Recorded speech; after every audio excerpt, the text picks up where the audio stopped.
தமிழ்நாடை பொறுத்தளவுல assembly elections நெருங்கிக்கிட்டே இருக்கு. நேச்சுரலா எலெக்ஷன்ஸ் நெருங்கும் போது கூட்டணி குறித்த பேச்சுவார்த்தைகளும் போய்கிட்டு இருக்கு. நிறைய நியூஸ்லாம் வந்துட்டு இருக்கு. ஸோ கூட்டணி குறித்து செய்திகளை உடனுக்குடன் தெரிஞ்சுக்கணும்னா வெயிட் நியூஸ் ஆப்பை டவுன்லோட் பண்ணுங்க. ஆப்புக்கான லிங்கை நாங்கள் டிஸ்கிரிப்ஷன்ல ஷேர் பண்ணியிருக்கோம். So Kevin, welcome. ரொம்ப நாளாக ஒரு பாட்காஸ்ட் பண்ணணும்னு பிளான் பண்ணிட்டு இருந்தோம். கடைசியில் ரைட் உட்காந்துட்டோம். ஸோ என்னோட விருப்பம் என்னன்னா, ஃபர்ஸ்ட் எபிசோடு உங்களை வச்சு பண்ணணும் அப்படின்ற ஒரு விருப்பம் இருந்தது. அதுக்கான முக்கியமான காரணம் என்னன்னா, ஒன்று, நிறைய ஏரியாஸ்ல நம்ம ரெண்டு பேருக்கும் அக்ரிமெண்ட் இருக்கு, பட் நிறைய டிஸ்அக்ரிமெண்ட்ஸும் இருக்கு. ஸோ யூஸ்வலா ஒரு கான்வர்சேஷன்னா டிஸ்அக்ரிமெண்ட்ஸ் இருக்கும்போது இன்னும் கொஞ்சம் கூட சுவாரஸ்யமா இருக்கும். ஆமா, இன்ட்ரெஸ்டிங்கா இருக்கும். ஸோ அந்த ஒரு விருப்பம். ரெண்டாவது, நீங்க பேசுற நிறைய விஷயங்கள் இருக்குல்ல, ரைட் விங் பாலிடிக்ஸா இருக்கலாம், ஆன்டி கம்யூனிசமா இருக்கலாம், இந்த விஷயங்கள் பத்தியும் பேசணும் அப்படின்ற ஒரு ஆசையும் உண்டு. அப்புறம் முக்கியமான ஒரு விஷயம் என்னன்னா, நீங்க பேசக்கூடிய இந்த பாலிடிக்ஸ்லாம் தமிழ்நாட்டில் தீண்டத்தகாத சித்தாந்தங்கள் மாதிரி பார்க்கப்படுது. ரைட் விங் பாலிடிக்ஸா இருக்கலாம், ஆன்டி கம்யூனிசமா இருக்கலாம், ஆன்டி எல்ஜிபிடிக்யூவா இருக்கலாம்.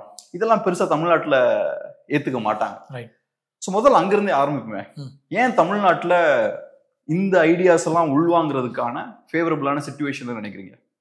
ஏன் இல்லைன்னு கேட்குறீங்க? ஆமா, அதுக்கு முக்கியமான காரணம் இங்க கடந்த 100 வருஷமா இருந்த டிஎம்கே உடைய பாலிடிக்ஸா இருக்கலாம். அதுக்கு முன்னால இது கூட ஃபவுண்டேஷன் ஒன்று இருக்கு. அது ஒரு கிரீவன்ஸ்னு வச்சுக்கலாம். அந்த கிரீவன்ஸ்ன்ற அந்த ஒற்றை வார்த்தை, ஏன் நான் கிரீவன்ஸ்னு சொல்றேன்னா, அதுக்கு முன்னால இங்க ஜாதிய அடுக்குகள், இந்த மாதிரி லாட் ஆஃப் சப்ரேஷன்ஸ் இதெல்லாம் இருந்திருக்குன்றது உண்மை.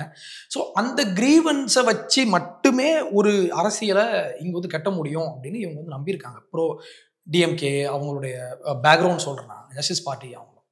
அப்போ இங்க ஒரு அரசியல் கட்டப்பட்டதை எப்படி கட்டப்பட்டிருக்குன்னா, ஆன்டி பிராமினிசம். ஏன்னா அவங்க டாமினன்ட் பண்றாங்க, அவங்க நம்மளை இவ்வளவு நாள் காஸ்ட்டை உருவாக்கி நம்மளை வந்து ஒடுக்கியிருக்காங்க. ஸோ நம்ம எல்லாத்தையும் மாற்றணும், அந்த ஃபவுண்டேஷனல் ஸ்ட்ரக்சரே மாற்றணும் அப்படின்னு சொல்லி அவங்க உள்ள வந்ததுனால அந்த ஒரு கிரீவன்ஸ், அந்த ஒரு கோபம், இது வரைக்கும் பண்ணது எல்லாமே தவறு அப்படின்ற ஒரு பார்வை. முக்கியமாக பெரியார் அவர் பேசின விஷயங்கள் பார்த்தீங்கன்னா, what is in our literature, உன்னோட இலக்கியங்கள்லாம் குப்பை, அங்கேருந்து ஆரம்பித்து அவர் நம்மளுடைய ஃபவுண்டேஷன் எல்லாத்தையும் அவர் மாற்றணும் அப்படின்னு அவர் பார்த்தாரு. Why? Because of the grievance. இவங்க நம்மளை வந்து ஒடுக்குனாங்க அப்படின்ற அந்த கிரீவன்ஸை அப்படியே அந்த லெகசியை வந்து அப்படியே கேரி பண்ணி அவர் எடுத்துகிட்டு வந்து கொடுத்தாரு இல்லையா? ஸோ அங்கேருந்து கட்டப்பட்டதான் டிஎம்கே. ஸோ டிஎம்கே எப்போவுமே அவங்க இந்த கிரீவன்ஸ் பேஸ்ட் பாலிடிக்ஸை வந்து முன்னிலைப்படுத்துவாங்க. அப்போது இன்னைக்கு இருக்கிற அந்த மாடர்ன் லெஃப்ட் பாலிடிக்ஸினுடைய அடிப்படையே தட் கிரீவன்ஸ் தான். அந்த பாஸ்ட்ல ஏற்படுத்தப்பட்ட அந்த அந்த அநீதிகள், அது காஸ்டாக இருக்கலாம், மதமாக இருக்கலாம், இல்லை ஈவன் அவங்க ரேஸ், அவங்க அந்த மாதிரி, இதெல்லாமே ஒரு காலத்தில் மக்கள், ஒடுக்கப்பட்ட மக்களுடைய அந்த ஒரு வாய்ஸ் அப்படின்றது மேலே எழும்பும் போது அந்த வாய்ஸை இவங்க ஒரு கிரீவன்ஸ் பேஸ்ட் பாலிடிக்ஸாகவே அப்படியே வந்து எடுத்துகிட்டு வந்துட்டாங்க. ஸோ இப்போ நார்மலாக ஒரு ஆணும் பெண்ணும் இப்போ ஒரு மேரேஜ் பண்ணுறாங்கன்னா, அந்த மேரேஜ் இன்ஸ்டிடியூஷனில் ஒரு ஆண் கொஞ்சம் அவனுடைய உடல் அமைப்பிலே he is stronger than a woman அப்படின்னு நம்ம சொன்னோன்னா, நீ எப்படி சொல்லுவ அப்படின்னு சொல்லுவாங்க. அப்போ நார்மலாக இருக்கிற விஷயத்தே இவங்க ஏன்னா ஆணும் பெண்ணும் மேரேஜ் பண்ணும்போது அங்கே லாட் ஆஃப் ட்ரபிள்ஸ் இருந்திருக்கு, பெண்கள் ஒடுக்கப்பட்டிருக்காங்க, விதவைகளுக்கு மறுமணம் பண்ணக்கூடாதுன்ற மாதிரி இங்கே லாஸ் எல்லாம் இருந்துச்சு இல்லையா? ஸோ அந்த கிரீவன்ஸை இன்னைக்கு மாடர்னாக வந்து எடுத்துகிட்டு வந்து அதை நார்மலாக இருக்கிற விஷயத்தில் கொண்டு வந்து அப்ளை பண்ணுறது. அப்போ என்ன ஆகும், நேச்சுரலாக இருக்கிற அந்த வித்தியாசங்களே இவங்க வந்து உடைக்கணும் அப்படின்ற அந்த அளவுக்கு இப்போ வந்து கொண்டு வந்ததுனால தான் அதுதான் நான் சொல்கிறேன், த கிரீவன்ஸ் பேஸ்ட் பாலிடிக்ஸ். ஸோ இப்போ தமிழ்நாட்டில் நீங்கள் ஆன்டி எல்ஜிபிடி அப்படின்ற விஷயம் அப்படி பார்த்தீங்கன்னா, ஒரு ஆணும் பெண்ணும் மேரேஜ் பண்ணணும் அப்படின்றதையும் தாண்டி, ஒரு பெண்ணும் மேரேஜ் பண்ணணும், ஆணும் மேரேஜ் பண்ணணும், அதையும் தாண்டி அவங்க இன்னைக்கு குழந்தைய அடாப்ட் பண்ணி வளர்க்கணும், மேரேஜ் பண்ணிக்கணும் அப்படின்ற மாதிரி அவங்க வந்து எடுத்துகிட்டு வரும்போது அதையும் இவங்க ஒரு ஒடுக்குமுறைக்கு எதிரான வாய்ஸை தான் பார்க்குறாங்க. அடக்குமுறை, நீ ஏன் ஆணும் பெண்ணை தான் மேரேஜ் பண்ணணுமா, ஏன் அந்த லா ஏன் வருது, அந்த லைன் நீங்கள் போடுறீங்க அப்படின்னு அவங்க வந்து கேட்குறாங்க. அப்போது அதுக்கு லெஜிட்டிமேசி உண்டு, அவங்களுடைய கிரீவன்ஸுக்கு லெஜிட்டிமேசி உண்டு. ஆனால் அது ஒரு லைன் தாண்டி எல்லாத்தையும் உடைக்கணும் அப்படின்னு கொண்டு வர்ற அந்த ஒரு விஷயத்தினால தான் இன்னைக்கு தமிழ்நாட்டு அரசியலை பொறுத்த வரைக்கும் லெஃப்ட் பாலிடிக்ஸ் தான் இன்னைக்கு மேலோங்கி இருக்கிறதுக்கான முக்கியமான காரணம் இதை நான் பார்க்குறேன். அதை ஒரு பாயிண்ட் சொன்னீங்க இல்லையா, இப்போ நமக்கு ஒரு கிரீவன்ஸ் இருக்கு, அதுக்கான லெஜிட்டிமசியும் ஓரளவுக்கு இருக்குன்னு சொல்றீங்க. ஸோ எப்படி பாக்குறீங்க? இப்போ திமுகவோட அந்த ஐடியாலஜி இருக்குல்ல, அதுக்கான தேவை ஒரு காலத்துல இருந்தது, ஆனா இப்ப இல்லைன்னு பாக்குறீங்களா? அது எப்படி பாக்குறீங்க? இப்ப திமுகவினுடைய ஐடியாலஜி திமுகவினுடைய ஐடியாலஜி மேல எனக்கு எந்த பிரச்சனையும் கிடையாது. பிரச்சனை இல்லை. இந்த சென்ஸ் அவங்க எடுத்து முன் வச்ச விஷயங்கள் தான் உண்மைதான்.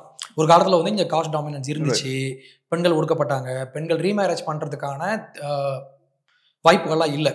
ஆனா அந்த விஷயத்தை நீங்க வந்து எப்படி அப்ரோச் பண்றீங்கன்னு ஒண்ணு இருக்கு. அப்போ எப்பவுமே ஒரு சிவிலைசேஷன் அப்படின்றவங்க வந்து இந்த ஸ்டெப்புக்கு அடுத்துதான் அடுத்த ஸ்டெப் வருவாங்க. அப்போ இந்த ஸ்டெப்ல ஒரு பிரச்சனைனா அந்த ஸ்டெப்பை நம்ம வந்து உடைக்கணும், அந்த ஸ்டெப்பை வந்து நம்ம மாற்ற பார்க்கணும். பட் இவங்க என்ன சொல்றாங்க, இது வரைக்கும் உன்னுடைய அடையாளங்கள் எல்லாம் தான் பிரச்சனை அப்படின்ற அந்த ஒரு ரூட்டை வந்து இவங்க அழிக்கணும் அப்படின்னு நினைக்கும் போது தான் பிரச்சனையாகுது. ஏன்னா leftist politics by definition they are very angry. எப்போவுமே நான் அவங்கள ஆங்க்ரி மாவை தான் நான் பார்க்குறேன். ஆங்கர் வேணும், லைக் இன்ஜஸ்டிஸ் இருக்கும்போது ஆங்கர் வேணும். ஆனால் அந்த ஆங்கரை வந்து இவங்க எப்படி கொண்டு வராங்கன்னா எல்லாத்தையும் மாற்றணும் அப்படின்றப்ப உன்னுடைய பாஸ்ட்டை வந்து இவங்க வந்து கேள்வி கேட்குறாங்க. பாஸ்ட்டில் உள்ள பிரச்சனையை மாற்றாமல் உன்னுடைய என்டையர் ஐடியாவும் உன்னுடைய அடையாளமே தவறு, அதை நான் வந்து ரீப்ளேஸ் பண்ணுறேன் அப்படின்னு இவங்க வந்து கொண்டு வராங்க. அப்போ டிஎம்கே இன்னைக்கு தேவையான அவங்களுடைய தேவை இருக்கு. ஆனால் அவங்க ஒரு லைனை கிராஸ் பண்ணிட்டாங்களோ அப்படின்னு நான் பார்க்குறேன். ஏர்லி ஸ்டேஜஸில் அது ஒரு பார்ட்டியாக வளர்றதுக்கு முன்னால் நீதி கட்சி அவங்களுடைய தேவையெல்லாம் இருந்துச்சு, அதை நான் மறுக்கல. ஆனால் இன்னைக்கு ஒரு அரசியல் கட்சியாக வரும்போது உலகத்தில் உள்ள எல்லா லெஃப்ட் விஷயங்களையும் அவங்க உள்ள வந்து அப்சர்வ் பண்ணுறாங்களோ அப்படின்றது என்னுடைய ஒரு பார்வை. அதனால தான் ஐ ஸ்ட்ராங்லி அப்போஸ். அது ட்ரெடிஷ்னலாக இப்போ இடதுசாரிகள் நான் பார்த்தளவில் நீங்கள் சொன்னது போல் அடையாளங்களை அந்த எரேஸ் பண்ணக்கூடிய ஒர்க் வந்து அவங்க பண்ணுவாங்க. இப்போ நீங்கள் சொன்ன மாதிரி ஆண் பெண்ணுன்ற அந்த அடையாளம் இருக்குன்னா அதில் நிறைய மாடிஃபிகேஷன்ஸ் கொண்டு வரக்கூடிய விஷயங்கள், அதை சேலஞ்ச் பண்ணக்கூடிய விஷயங்கள் பண்ணுறதா இருக்கலாம். ஹிஸ்டாரிக்கலாக ஒரு மக்களுக்கு ஒரு அடையாளம் இருக்குன்னா அதுக்கு பெரிய முக்கியத்துவம் கொடுக்காம வேற சில அடையாளங்களை உள்ள கொண்டு வரதா இருக்கலாம். இந்த விஷயங்கள் லெஃப்ட் வந்து எப்பவுமே பண்ணுவாங்க. ரைட்டை பொறுத்தளவுல அடையாளங்களுக்கு ரொம்ப அதிக முக்கியத்துவம் கொடுப்பாங்க. ஸோ இப்போ லெஃப்ட்டுக்கு ஏன் அடையாளங்கள் சிக்கலா இருக்கு, ரைட்டுக்கு ஏன் அடையாளங்கள் தேவைப்படுதுன்னு நினைக்கிறீங்க? லெஃப்ட்டை பொறுத்த வரைக்கும் அவங்க எப்படி பார்ப்பாங்கன்னா அப்ரஷன் அப்படின்ற ஒரு விஷயம் தான் அவங்களுடைய எதிரி. அப்போ அந்த அப்ரஷனுக்கு இதெல்லாம் காரணமாக இருக்குது. இப்போ மேரேஜ் அப்படின்றது ஒரு அப்ரஷன் அவங்க பார்க்குறாங்க. ஏன் பார்க்குறாங்க அப்படின்னா ஒரு காலத்தில் ஆண்கள் பேட்ரியார்க்கிக்கல் விஷயங்களை பண்ணியிருக்காங்க அப்படின்றது விஷயம். அது மதமாகவும் மதமயமாக்கப்பட்டிருக்கு. If you take Bible for example, Bible எடுத்தீங்கன்னா லாட் ஆஃப் பேட்ரியார்க்கல் விஷயம் உள்ளே இருக்கும். பேட்ரியார்க்கில் தாண்டிய விஷயங்கள்லாம் சின்ன சின்ன மைனூட்டான விஷயங்கள்லாம் அங்கே இருக்கும். ஒரு பெண் ஒரு ஆண் குழந்தையை பெற்றெடுத்தானா அவள் 2 வீக்ஸ் அன்கிளீன். அது ஒரு பெண் குழந்தையை பெற்றெடுத்தானா 4 வீக்ஸ் அன்கிளீன். இது ஒரு சின்ன விஷயம் தான். ஆனால் ஏன் பெண்ணும் ஒரு தாயினுடைய வயத்துல தான் வரான், ஏன் பெண் பிறந்தா மட்டும் 4 இயர்ஸ் அவளை தீட்டுன்னு சொல்லி அந்த கேம்பை விட்டு விலக்கி வைக்கிறீங்க அப்படின்றது ஒரு நியாயமான கேள்வி. ஆனால் இப்படி நியாயமாக அங்கு ஏற்படுத்தப்பட்ட இந்த பேட்ரியார்க்கியல் விஷயங்களை இவங்க என்ன பண்ணுறாங்க, அப்போ பேட்ரியார்க்கியே ஃபுல்லாக உடைச்சிரு. அப்போது பேட்ரியார்க்கியே நம்ம வந்து உடைக்கும் போது என்ன ஆகும்னா, இயற்கையில ஒரு ஆண் he's a protector of a family. இது இயற்கையினுடைய அமைப்பு. அப்போ இயற்கையினுடைய அமைப்பும் அங்கே சேர்ந்து எரேஸ் ஆகுது இல்லையா? அப்போது ஏன் ப்ராப்ளம் என்னன்னா, நீங்கள் வந்து அடிங்க, பிரான்ச்சை உடைங்க, மரத்தையே சாய்ப்பேன் அப்படின்னு வர்றதுதான் எனக்கு பிரச்சனையாக இருக்குது. பட் ரைட் விங் பார்த்தீங்கன்னா அவங்க என்ன சொல்லுவாங்கன்னா, we are the extension of our past. ஏன்னா நம்ம பாஸ்ட் இல்லாமல் நம்ம கிடையாது. பாஸ்ட்டை வந்து நம்ம க்ளோரிஃபை பண்ணணும். ஆனால் அதுவுமே ஒரு எத்னோசவனிஸ்டிக்காகவும் இன்னைக்கு மாறி போயிடுச்சு. ஃபார் ரைட் ஆங்கிளில் சொல்கிறேன் நான், அதுவும் தவறுன்னு சொல்கிறேன். இப்போ வந்து எல்லாமே எங்கிட்ட தான் வந்துச்சு அப்படின்னு சொல்கிற அந்த ஒரு விஷயத்துலையும் நான் வந்து மாறுபடுறேன். லைக் நாங்கள் தான் ஃபஸ்ட்டு வந்து ஏர்கிராஃப்ட் கண்டுபிடிச்சோம், இங்கேருந்து நாங்கள் பறந்து போனோம் அப்படின்னு சொல்கிறதெல்லாம் அபத்தம். அப்போது இப்போ ரைட்டுக்கு ஏன் பாஸ்ட் தேவைப்படுது அப்படின்னா, இவங்க எப்படி அதை பார்க்குறாங்கன்னா, இந்த பாஸ்ட்டை அழிச்சிட்டா இன்னைக்கு நம்மளுடைய அந்த சமகால அரசியல் போயிடும், இன்னைக்கு என்னுடைய அடையாளத்தை அழிச்சிட்டோம்னா எல்லாரும் உள்ளே வந்துருவாங்க அப்படின்ற அந்த ஒரு பார்வை முக்கியமாக வந்து ரைட் விங் கிட்ட இருக்கு. ஸோ பாஸ்ட்டை வந்து ப்ரிசர்வ் பண்ணணும், at the same time without compromising the நியூ ஐடியாஸையும் நம்ம வந்து விளக்காம பாஸ்டையும் ப்ரிசர்வ் பண்ணணும். அந்த ஒரு பேலன்ஸ் ஸ்ட்ரைக் பண்ணணும் அப்படின்றது முக்கியம். அது மட்டும் இல்லாமல் இப்போ தமிழ்நாடு முழுக்க நிறைய பகுதிகளில் கடுமையான கனமழை பெஞ்சிட்டு இருக்கு. ஸோ மழை குறித்த செய்திகளை உடனுக்குடன் தெரிஞ்சுக்கணுன்னா வேட்டி நியூஸ் ஆப்பை டவுன்லோட் பண்ணுங்க. ஆப்புக்கான லிங்கை நாங்கள் டிஸ்கிரிப்ஷனில் ஷேர் பண்ணியிருக்கோம். அதே போல நீங்க சொன்ன மாதிரி லெஃப்ட்டை பொறுத்தளவு நான் பார்க்கறது என்னன்னா, இப்போ நம்ம ஒரு நைக் டிஷர்ட் வாங்குறோம்னா ஒரு 5 சைஸ் தான்ல, மீடியம், ஸ்மால், எக்ஸல். ஸோ நமக்கு உடலமைப்பு பார்த்தோம்னா 1000 விதமான உடலமைப்பு இருந்தாலும் ஒரு 5 சைஸ்க்குள்ள நம்ம எல்லாரையுமே ஃபிட் பண்றது இருக்குல்ல. ஸோ இதுவும் அப்படிதான். இப்போ லெஃப்ட் விங் பொலிட்டிக்ஸை பார்த்துக்கிட்டோம்னா working class versus capitalist class, இந்த நரேட்டிவை எல்லா சொசைட்டிலையும் அவங்களால புஷ் பண்ண முடியுது. ஸோ அந்த நரேட்டிவுக்குள்ள எல்லா சொசைட்டியும் அவங்களால ஃபிக்ஸ் பண்ண முடியுது. ஸோ நீங்க சொன்ன மாதிரி இந்த அடையாளங்களை உடைச்சாதான் அதுக்குள்ள ஃபிட் பண்ண முடியும், அந்த வைடர் இதுக்குள்ள கொண்டு வர முடியும். ஸோ அதுக்கான தேவையும் அவங்களுக்கு இருக்குன்னு நினைக்கிறேன். ரைட். ஸோ அது எப்படி பார்க்குறீங்க? அது மாதிரி குளோபலைசேஷன் அப்படின்ற விஷயத்த லெஃப்ட் வந்து வெல்கம் பண்ணுவாங்க. பட் ரைட்டை பொறுத்த வரைக்கும் அவங்க ஒரு லைன் ட்ரா பண்ணுவாங்க. இது வந்து என்னுடைய முன்னோர்கள் எனக்கு வந்து வச்சுட்டு போன விஷயம். இப்போ நான் உன்னை உள்ள விட்டேன்னா நீ அவுட் க்ரோ ஆகும்போது என்னோடது அழியும். அப்போ நான் என்ன பண்ணுவேன், நான் உன்னை வந்து ரெசிஸ்ட் பண்ணுவேன் அப்படின்றது இவங்களுடைய ஒரு லெஜிட்டிமேட் விஷயம் தான் நான் பார்க்குறேன். ஏன்னா இன்னைக்கு வெஸ்ட்டில் நீங்கள் பார்த்தீங்கன்னா அதான் வந்து நடந்துட்டு இருக்கு. அப்போது என்ன ப்ராப்ளம்னா, வெளியே இருந்து வர்றவங்க actually the clash of the civilisation அப்படின்ற ஒரு விஷயம் உண்டு. சாமுவல் ஹண்டிங்டன் பேசின ஒரு ஃபேமஸான விஷயம். அவர் என்ன சொன்னார்னா, முக்கியமான ஒரு தியரி, அவர் 1993 எழுதின ஒரு ஆர்டிக்கல் அண்ட் ஒரு புக்கு. அதில் அவர் என்ன சொல்லுவார், இந்த கலாச்சார இந்த கலாச்சார விஷயங்களை நம்ம வந்து பிரித்து பார்க்க முடியாது. ஏன்னா ஒவ்வொரு கலாச்சாரமும் பல 100 வருஷமாக ஒரே ரீஜனில் வாழ்ந்து அவங்களுக்குன்னு தனித்தன்மையான அடையாளத்தை அவங்க வந்து வளர்த்து வச்சுருப்பாங்க. அப்போ அந்த அடையாளத்தை நம்ம வந்து அதை எரைஸ் பண்ணுறது ரொம்ப ரொம்ப கஷ்டம். இப்போ வெளியே இருந்து ஒருத்தங்க வராங்கன்னா அவங்களுடைய அடையாளம்ன்றது வேற, அவங்க மதம்ன்றது வேற, அவங்களுடைய கல்ச்சுரல் வேல்யூஸ்ன்றது வேற. அப்போ அந்த வேல்யூஸை நீங்கள் உள்ளே அலோவ் பண்ணீங்கன்னா அங்கே என்ன ஆகும், உன்னுடைய வேல்யூ அங்கே அழிஞ்சிரும் அப்படின்றது முக்கியமான அவர் வைக்கிற ஒரு விஷயம். அவர் வந்து 2 விஷயம் சொன்னார். ஒன்று கலாச்சாரம், இன்னொன்று மதம். இப்போ நீங்கள் வெஸ்ட்டில் பார்த்தீங்கன்னா அங்கேருந்து லாட் ஆஃப் இமிகிரேஷன் நடக்குது. ஃப்ரம் நார்த் ஆஃப்ரிக்காலேருந்து ஃப்ரான்ஸில் பார்த்தீங்கன்னா இப்போ நிறையா இமிகிரேஷன் பண்ணுறாங்க. ஆனால் இமிகிரேஷன் ஆகிறவங்க என்ன பண்ணுறாங்க, அவங்களுடைய ஆஃப்ரிக்கன் வேல்யூஸை அப்படியே கேரி பண்ணி எடுத்துகிட்டு போகிறாங்க, வெஸ்ட்டுக்கு எடுத்து போகிறாங்க. ஆனால் வெஸ்ட்டுன்றது they are liberal democracy follow பண்ணுற ஆட்கள். ஆனால் இங்கே இவங்க lot of dictatorship, lot of feudalism இதெல்லாம் பார்த்தவங்க. அப்போ இவங்க இந்த ஒரு பாக்ஸில் வளர்ந்தவங்க, இவங்களை கொண்டு போய் நீங்கள் அங்கே வச்சிங்கன்னா இந்த வேல்யூஸ் மாறாது, இதை மாறதுக்கு லேட் ஆகும். அப்போ என்ன ஆகும், இவங்க போயிட்டு அங்கே போகும்போது அங்கே ஒரு கிளாஷ் நடக்கும் அப்படின்றது சாமுவல் ஹண்டிங்டன் சொன்ன ஒரு முக்கியமான விஷயம். அதான் இன்னைக்கு நடந்துட்டு இருக்குன்னு நான் பார்க்குறேன். அப்போது அவர் சொன்ன அந்த தியரி அப்படின்னு பார்த்தீங்கன்னா, வெளியே இருந்து ஒருத்தங்களை உள்ள நம்ம அலோவ் பண்ணும்போது, அது மதமாக இருக்கலாம், இல்லை அவங்களுடைய வேல்யூஸாக இருக்கலாம், இல்லை அவங்களுடைய பார்வையாக இருக்கலாம், அப்படி நம்ம குளோபலைஸ் பண்ணும்போது the world is not meant to be globalised அப்படின்றது அவருடைய ஒரு பார்வை. அதனால் 100% நான் வந்து இருக்கேன். ஆனால் நான் எப்படி பார்க்குறேன்னா, இப்போ குளோபலைசேஷன் எடுத்துக்கிட்டோம்னா லெஃப்ட்டும் சரி ரைட்டும் சரி சில நேரங்களில் குளோபலைசேஷன் ஏற்றுக்கிறாங்க, சில நேரங்களில் குளோபலைசேஷன் அப்போஸ் பண்ணுறாங்க. இன்ஃபேக்ட் இப்போ இந்தியாவில் எனக்கு ஞாபகம் இருக்குது, காங்கிரஸ் பார்ட்டி ஆட்சி நடக்கும்போது அப்போ நான் இந்த ஃப்ரண்ட் லைன்லாம் ரெகுலராக ரீட் பண்ணுவாங்க. ஃப்ரண்ட் லைன்லலாம் பார்த்தா வெஹிமெண்ட்டாக அவங்க குளோபலைசேஷன் அப்போஸ் பண்ணுவாங்க. அஃப்கோர்ஸ் ஃப்ரண்ட் லைன் உங்களுக்கு தெரியும், அவங்க ஒரு லெஃப்ட் லீனிங் ஒரு மேகசின். ஆனால் குளோபலைசேஷனை பயங்கர ஸ்ட்ராங்காக அப்போஸ் பண்ணுவாங்க. ஸோ அவங்கள பொறுத்தளவில் குளோபலைசேஷன் வந்து ஒரு கேபிட்டலிஸ்ட் டூலாக தான் அவங்க பார்க்குறாங்க. முதலாளிகள் லாபத்தை சம்பாதிக்கிறதுக்காக இந்த மாதிரி ஒரு குளோபலைஸ் சிஸ்டமை பில்ட் பண்ணுறாங்க. இது இந்தியா மாதிரியான நாட்டுக்கு பெரிய பாதிப்புன்றது அவங்களோட ஆர்கியூமெண்ட். ஸோ இடதுசாரிகள் இன்ஃபேக்ட் இப்போ வைடர் பெர்ஸ்பெக்டிவ்ல பார்க்கும்போது இடதுசாரிகள் ஆக்சுவலாக குளோபலைசேஷனால பெனிஃபிட் ஆயிருக்காங்க. உண்மை. ஆனால் அவங்களுக்கு இந்த கோவம் உண்டு, குளோபலைசேஷன் முதலாளித்துவத்தோட ஒரு கருவி, அதுலாம் அட்டாக் பண்ணுவாங்க. அதே மாதிரி ரைட் விங்கும் எடுத்துக்கிட்டோம்னா, இப்ப let's say British right wing எடுத்துப்போம். அவங்க அஃப்கோர்ஸ் குளோபலைசேஷன் சப்போர்ட் பண்ணிருப்பாங்க. ஏன்னா குளோபலைசேஷன் பிரிட்டிஷ் எம்பையரை உலகம் ஃபுல்லா கொண்டு போயிருச்சு இல்ல. சோ அதனால 2 பேருமே சில நேரங்கள்ல ஏத்துப்பாங்க, சில நேரங்கள் அப்போஸ் பண்ணுவாங்கன்னு பாக்குறேன் குளோபலைசேஷன். ரைட். அதுல நான் ஒரு லைன் ஒன்று ட்ரா பண்றேன். இப்ப குளோபலைசேஷன் பொறுத்த வரைக்கும் லெஃப்ட் வந்து குளோபலைசேஷனை ஏத்துப்பாங்க. அது எந்த ஆங்கிள்னா, ஆல் கல்ச்சர்ஸ் ஆர் ஈக்குவல், அந்த வேல்யூஸை நம்ம உள்ள கொண்டு வரணும், அந்த ஆங்கிள் அவங்க ஏற்றுப்பாங்க. பட் கேபிட்டலிசம், அது ஒரு எக்கனாமிக்ஸ், அந்த ஆங்கிள் பார்த்தீங்கன்னா அப்போஸ் பண்ணுவாங்க. ஃப்ரண்ட் லைன் எடுத்துக்கிட்டீங்கன்னா, ஃப்ரண்ட் லைன் எதுக்கு குளோபலைசேஷனை வெல்கம் பண்ணுறாங்கன்னா, கல்ச்சுரல் வேல்யூஸ் வெளியே இருந்து நம்ம வந்து எடுத்துக்கலாம், எல்லாரும் ஒன்று அப்படின்னு பார்க்குறாங்க. ஆனால் அவங்க எதுக்கு ஆப்போஸ் பண்ணுவாங்கன்னா, western countries are based on capitalism. Capitalism தான் அவங்களுடைய அடிப்படையை. அவனை உள்ள விட்டா கேபிட்டலிசம் உள்ள வந்துடும், மேற்கத்திய அந்த இம்பீரியலிசம் உள்ள வந்துடும் அவங்க பார்க்குறாங்க. ஸோ அதனால தான் ஆப்போஸ் பண்ணுறாங்க. தவிர அவங்க அந்த ஒரு லைன் டிவைட் இருக்கு, அதை வச்சு தான் அவங்க இது பண்றாங்க. பட் ரைட் விங் எதுக்கு குளோபலைசேஷனை வந்து வெல்கம் பண்றாங்கன்னு சொல்றேன். அவங்க வெல்கம் பண்றதுக்கு ரீசன் வந்து லைக் சார்ட் ஆஃப் இம்பீரியலிசமா அவங்க ஆதரிப்பாங்க. நம்ம வெஸ்டர்ன் கண்ட்ரீஸ், இப்போ நம்ம ஆப்பிரிக்காவில் போகிறோம், இல்லை இந்த மாதிரி யூரோப் கண்ட்ரீஸ் அண்ட் ஆஸ்திரேலியா இங்கே வரைக்கும் போகிறோம்னா, நம்மளுடைய லிபரல் வேல்யூஸை நம்ம அங்கே கொண்டு போகிறது மட்டும் இல்லாமல் we can establish our imperialism on those lands. அதுக்காக நம்ம அங்கே எடுத்துகிட்டு போகலாம் அப்படின்னு அவங்க சொல்லுவாங்க.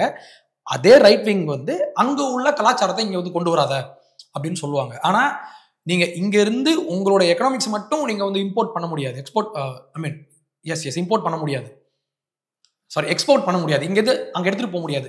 உங்களுடைய வேல்யூஸையும் நீங்கள் எடுத்துகிட்டு போய் தான் ஆகணும். அப்போது சில்க் ரோடுன்னு ஒன்று நம்ம பார்த்துருப்போம்ல, அப்போது அங்கே வந்து வெறும் ட்ரேடுக்காக ஏற்படுத்தப்பட்ட அந்த பாதையில் கலாச்சாரம் ஈஸ்ட் அண்ட் வெஸ்ட் வந்து அவங்க ஒன்றா இடத்துல நம்ம வந்து பார்க்க முடிஞ்சது இல்லையா? ஸோ நீங்கள் வந்து இதை மட்டும் நான் ஓப்பன் பண்ணுவேன், அதை க்ளோஸ் பண்ணுவேன்னா அது நடக்காது. அப்போ அங்கே ஒரு கிளாஷ் வரும் அப்படின்றது தான் சாமுவல் ஹண்டிங்டன் சொன்ன விஷயம். ட்ரூ, அது உண்மை. எப்பவுமே கேபிட்டல் வந்து தனியா மூவ் ஆகாது. கேபிட்டல் ஒரு இடத்துல இன்னொரு இடத்துக்கு மூவ் ஆகுதுன்னா கல்ச்சர், ட்ரெடிஷன் எல்லாத்தையுமே வேல்யூஸ்லாம் தூக்கிட்டு தான் போகும். அஃப்கோர்ஸ் இன்னொரு ஒரு சின்ன ஒரு அப்சர்வேஷன் என்னன்னா, அஃப்கோர்ஸ் இப்போ நீங்க வந்து உங்களை ஒரு ரைட் விங் கேட்டகரிக்குள்ள உங்களை ஃபிட் பண்ணிக்கிறீங்க. Proud right winger. ஸோ அப்போ வந்து நீங்கள் லெஃப்ட் விங் அகெயின்ஸ்டா அஃப்கோர்ஸ் பேசுவீங்க, அரசியல் பண்ணணும்னு நினைப்பீங்க இல்லையா? பட் நான் எப்படி பார்க்குறேன்னா, லெஃப்ட் ரைட் ரெண்டுமே தேவைன்னு நினைக்கிறேன்ல. ஒரு வேர்ல்டில் ஒரு பேலன்ஸ் இருக்கணும்னா லெஃப்ட் ரைட் ரெண்டுமே தேவைன்னு நினைக்கிறேன்ல. லெஃப்ட்டை சேலஞ்ச் பண்ணுறதுக்கு ரைட் வேணும், ரைட்டை சேலஞ்ச் பண்ணுறதுக்கு லெஃப்ட் வேணும். அந்த சூழல் இல்லாத போது என்ன ஆகுதுன்னா, சில நேரங்களில் லெஃப்ட் அவுட் ஆஃப் கண்ட்ரோல் போகிறத பார்க்குறோம், சில நேரங்களில் ரைட் அவுட் ஆஃப் கண்ட்ரோல் போகிறத பார்க்குறோம். நம்ம செகண்ட் வேர்ல்டு வார்லாம் ரைட் விங் வந்து அவுட் ஆஃப் கண்ட்ரோல் போகிறத பார்க்குறோம். ஹிட்லர்லாம் நடந்துச்சு. ஏன்னா சேலஞ்ச் பண்றதுக்கு லெஃப்ட் இல்ல, கம்ப்ளீட்டா லெஃப்ட் ஃபுல்லா எராடிகேட் பண்ணிடுறாங்க. அதே பிரச்சனை பார்த்தா லெஃப்ட் விங்லயும் இருக்கு. ஸ்டாலின் அதே தான், கம்ப்ளீட்டா ரைட் விங் எல்லாம் ஃபுல்லா எராடிகேட் பண்ணிடுறாங்க. கம்யூனிஸ்ட்ல தான் பண்றாங்க. அங்க இருந்து ஒயிட் ஆர்மி அப்புறம் அந்த இம்பீரியல் ஃபோர்ஸஸ் எல்லாத்தையும் காலி பண்ணிடுறாங்க. அவங்களை சேலஞ்ச் பண்றதுக்கு ஆளே இல்லை. ஸோ என்னதான் ஆன்டி கம்யூனிஸ்ட், ஆன்டி லெஃப்டா இருந்தாலும் சிஸ்டம் ப்ராப்பரா ஃபங்க்ஷன் ஆகுறது ரெண்டும் தேவைன்னு நினைக்கிறேன்ல. உண்மைதான். இவர் காங்கிரஸ் தலைவர் சசி தரூர் அவர் ஒரு ஆர்டிகல் ஒன்று எழுதியிருந்தாரு இப்போ ஒரு 2 வீக்ஸ் முன்னால. ரைட்டு வேணா லெஃப்ட் வேணா, வி நீட் ரேடிக்கல் சென்ட்ரிசம் அப்படின்ற மாதிரி ஒரு ஆர்டிகல் ஒன்று எழுதியிருந்தாரு. முக்கியமான ஆர்டிகல். அதில் அவர் என்ன சொல்றாருன்னா, லெஃப்ட் இப்போ என்ன பண்றாங்கன்னா, பாஸ்ட்டை ஃபுல்லாக வந்து எரேஸ் பண்ணணும் அப்படின்ற பெயரில் அவங்க நம்மளுடைய ரூட் மேலே கை வைக்கிறாங்க. ஆனால் இப்போ ரைட் விங் என்ன பண்ணுறாங்க, கம்ப்ளீட்டாக வந்து எக்ஸ்க்ளூட் பண்ணுறாங்க. அவங்க ஒரு எக்ஸ்க்ளூசிவ் பாலிடிக்ஸ் பண்ணுறாங்க, நான் மட்டும்தான் இருக்கணும் அப்படின்ற மாதிரி பண்ணுறாங்க. அது இல்லாமல் இவங்ககிட்ட எடுத்து நம்ம பண்ணலாம். லைக் எக்விட்டி வேணும் ஃப்ரம் த லெஃப்ட் வந்து நமக்கு ஒரு எக்விட்டி நம்ம எடுத்துக்கலாம். ஆனால் இந்த ரைட் விங் பேசுகிற அந்த ஒரு எக்ஸ்ட்ரீம் எத்னோசென்ட்ரிக் நேஷனலிசமும் தேவையில்லை அப்படின்ற மாதிரி அவர் பேசியிருப்பார். ஆனால் ரைட் அண்ட் லெஃப்ட் ரெண்டுமே வேணும் அப்படின்றது நான் அக்ரி பண்ணுறேன். ஆனால் இப்போது லெஃப்ட் எப்படி மாறிடுச்சுன்னா, இந்த பாஸ்ட் 10-15 இயர்ஸ் அவங்க இப்படி பேலன்ஸாக இருந்தவங்க இப்படி எக்ஸ்ட்ரீமுக்கு போயிட்டாங்களோ அப்படின்றது என்னுடைய பார்வை. அதுலேயும் முக்கியமாக நான் ஒரு லைன் ட்ரா பண்ணுறேன் ஃப்ரம் ஒபாமா அட்மினிஸ்ட்ரேஷன். அந்த ஓக்னஸ் வந்து பீக் ஆனது அவருடைய அட்மினிஸ்ட்ரேஷனில் தான் நான் பார்க்குறேன். அது உண்மை. அந்த 2008-10 அதுவும் அப்போ எக்கனாமிக் பபுள் வந்துச்சு இல்லையா, 8ல் வந்த அந்த கிரைசிஸ்க்கு அப்புறம் இவங்க என்ன பண்ணாங்க, லெஃப்ட் விங் தான் இதற்கான தீர்வாக இருக்க முடியும் அப்படின்ற மாதிரி இவர் கொண்டு வந்தார். அவருடைய அட்மினிஸ்ட்ரேஷனும் பல குளோபலைஸ்ட் அஜெண்டாவை வந்து அவங்க வந்து முன்னால் கொண்டு வந்தாங்க, ஒபாமாவுடைய அட்மினிஸ்ட்ரேஷன். ஸோ அது ஒரு டேர்னிங் பாயிண்டாக நான் பார்க்குறேன். அப்போ அங்கேருந்து ஆரம்பித்த லெஃப்ட் வந்து இப்போ ஒரு ஓக்னஸனுடைய எக்ஸ்ட்ரீமுக்கு போயிட்டாங்களோ அப்படின்னு நான் பார்க்குறேன். அப்படி பார்க்குறப்போ இன்னைக்கு இருக்கிற left wing is not the left இந்த 1930s-40s இல்லை. அப்போ இருந்தவங்க இப்போ இல்லைன்னு சொல்கிறேன். ட்ரூ. இப்போ நீங்கள் சொன்ன மாதிரி இப்போ அஃப்கோர்ஸ் நான் 100% ஏற்றுப்பேன். ஒபாமாவோட பீரியட்ல என்ன ஆகுதுன்னா எக்ஸ்ட்ரீம் லெஃப்ட் போகிறாங்க. இன்ஃபேக்ட் ட்ரம்ப் வந்து அதோட ஒரு பேக்லாஷாக தான் நான் பார்க்குறேன், அதோட ஒரு ரியாக்ஷனாக தான் பார்க்குறேன். ஸோ இங்கே எக்ஸ்ட்ரீம் லெஃப்ட் போகும்போது மக்கள் இன்னொரு சைடில் ஒரு எக்ஸ்ட்ரீம் ரைட் லீடரை வந்து ப்ரொடியூஸ் பண்ணுறாங்க. இப்போ இன்னொரு கேள்வி என்னன்னா, இப்போ ட்ரம்ப்பை பொறுத்தவரை அஃப்கோர்ஸ் இப்போ எக்ஸ்ட்ரீம் லெஃப்ட் ஒபாமா போறாரு, அப்புறம் மக்கள் இன்னொரு சைட்ல போலரைஸ் ஆகிறாங்க.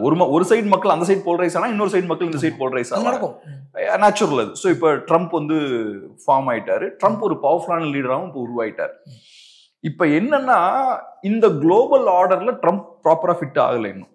ஏன்னா இன்னும் அந்த லிபரல் ஆர்டர் தான் இருக்கு. ஸோ ட்ரம்ப் இன்னும் ப்ராப்பரா ஃபிட் ஆகல, அதனால நிறைய பிரச்சனைகள் வருது, எல்லா சைட்லயும் நிறைய மோதல்கள் எல்லாம் போயிட்டு இருக்கு. ட்ரம்ப் சர்வே ஆவார்னு நினைக்கிறீங்களா? ஆகணும்னு நினைக்கிற ஒரு ஆள் நானே.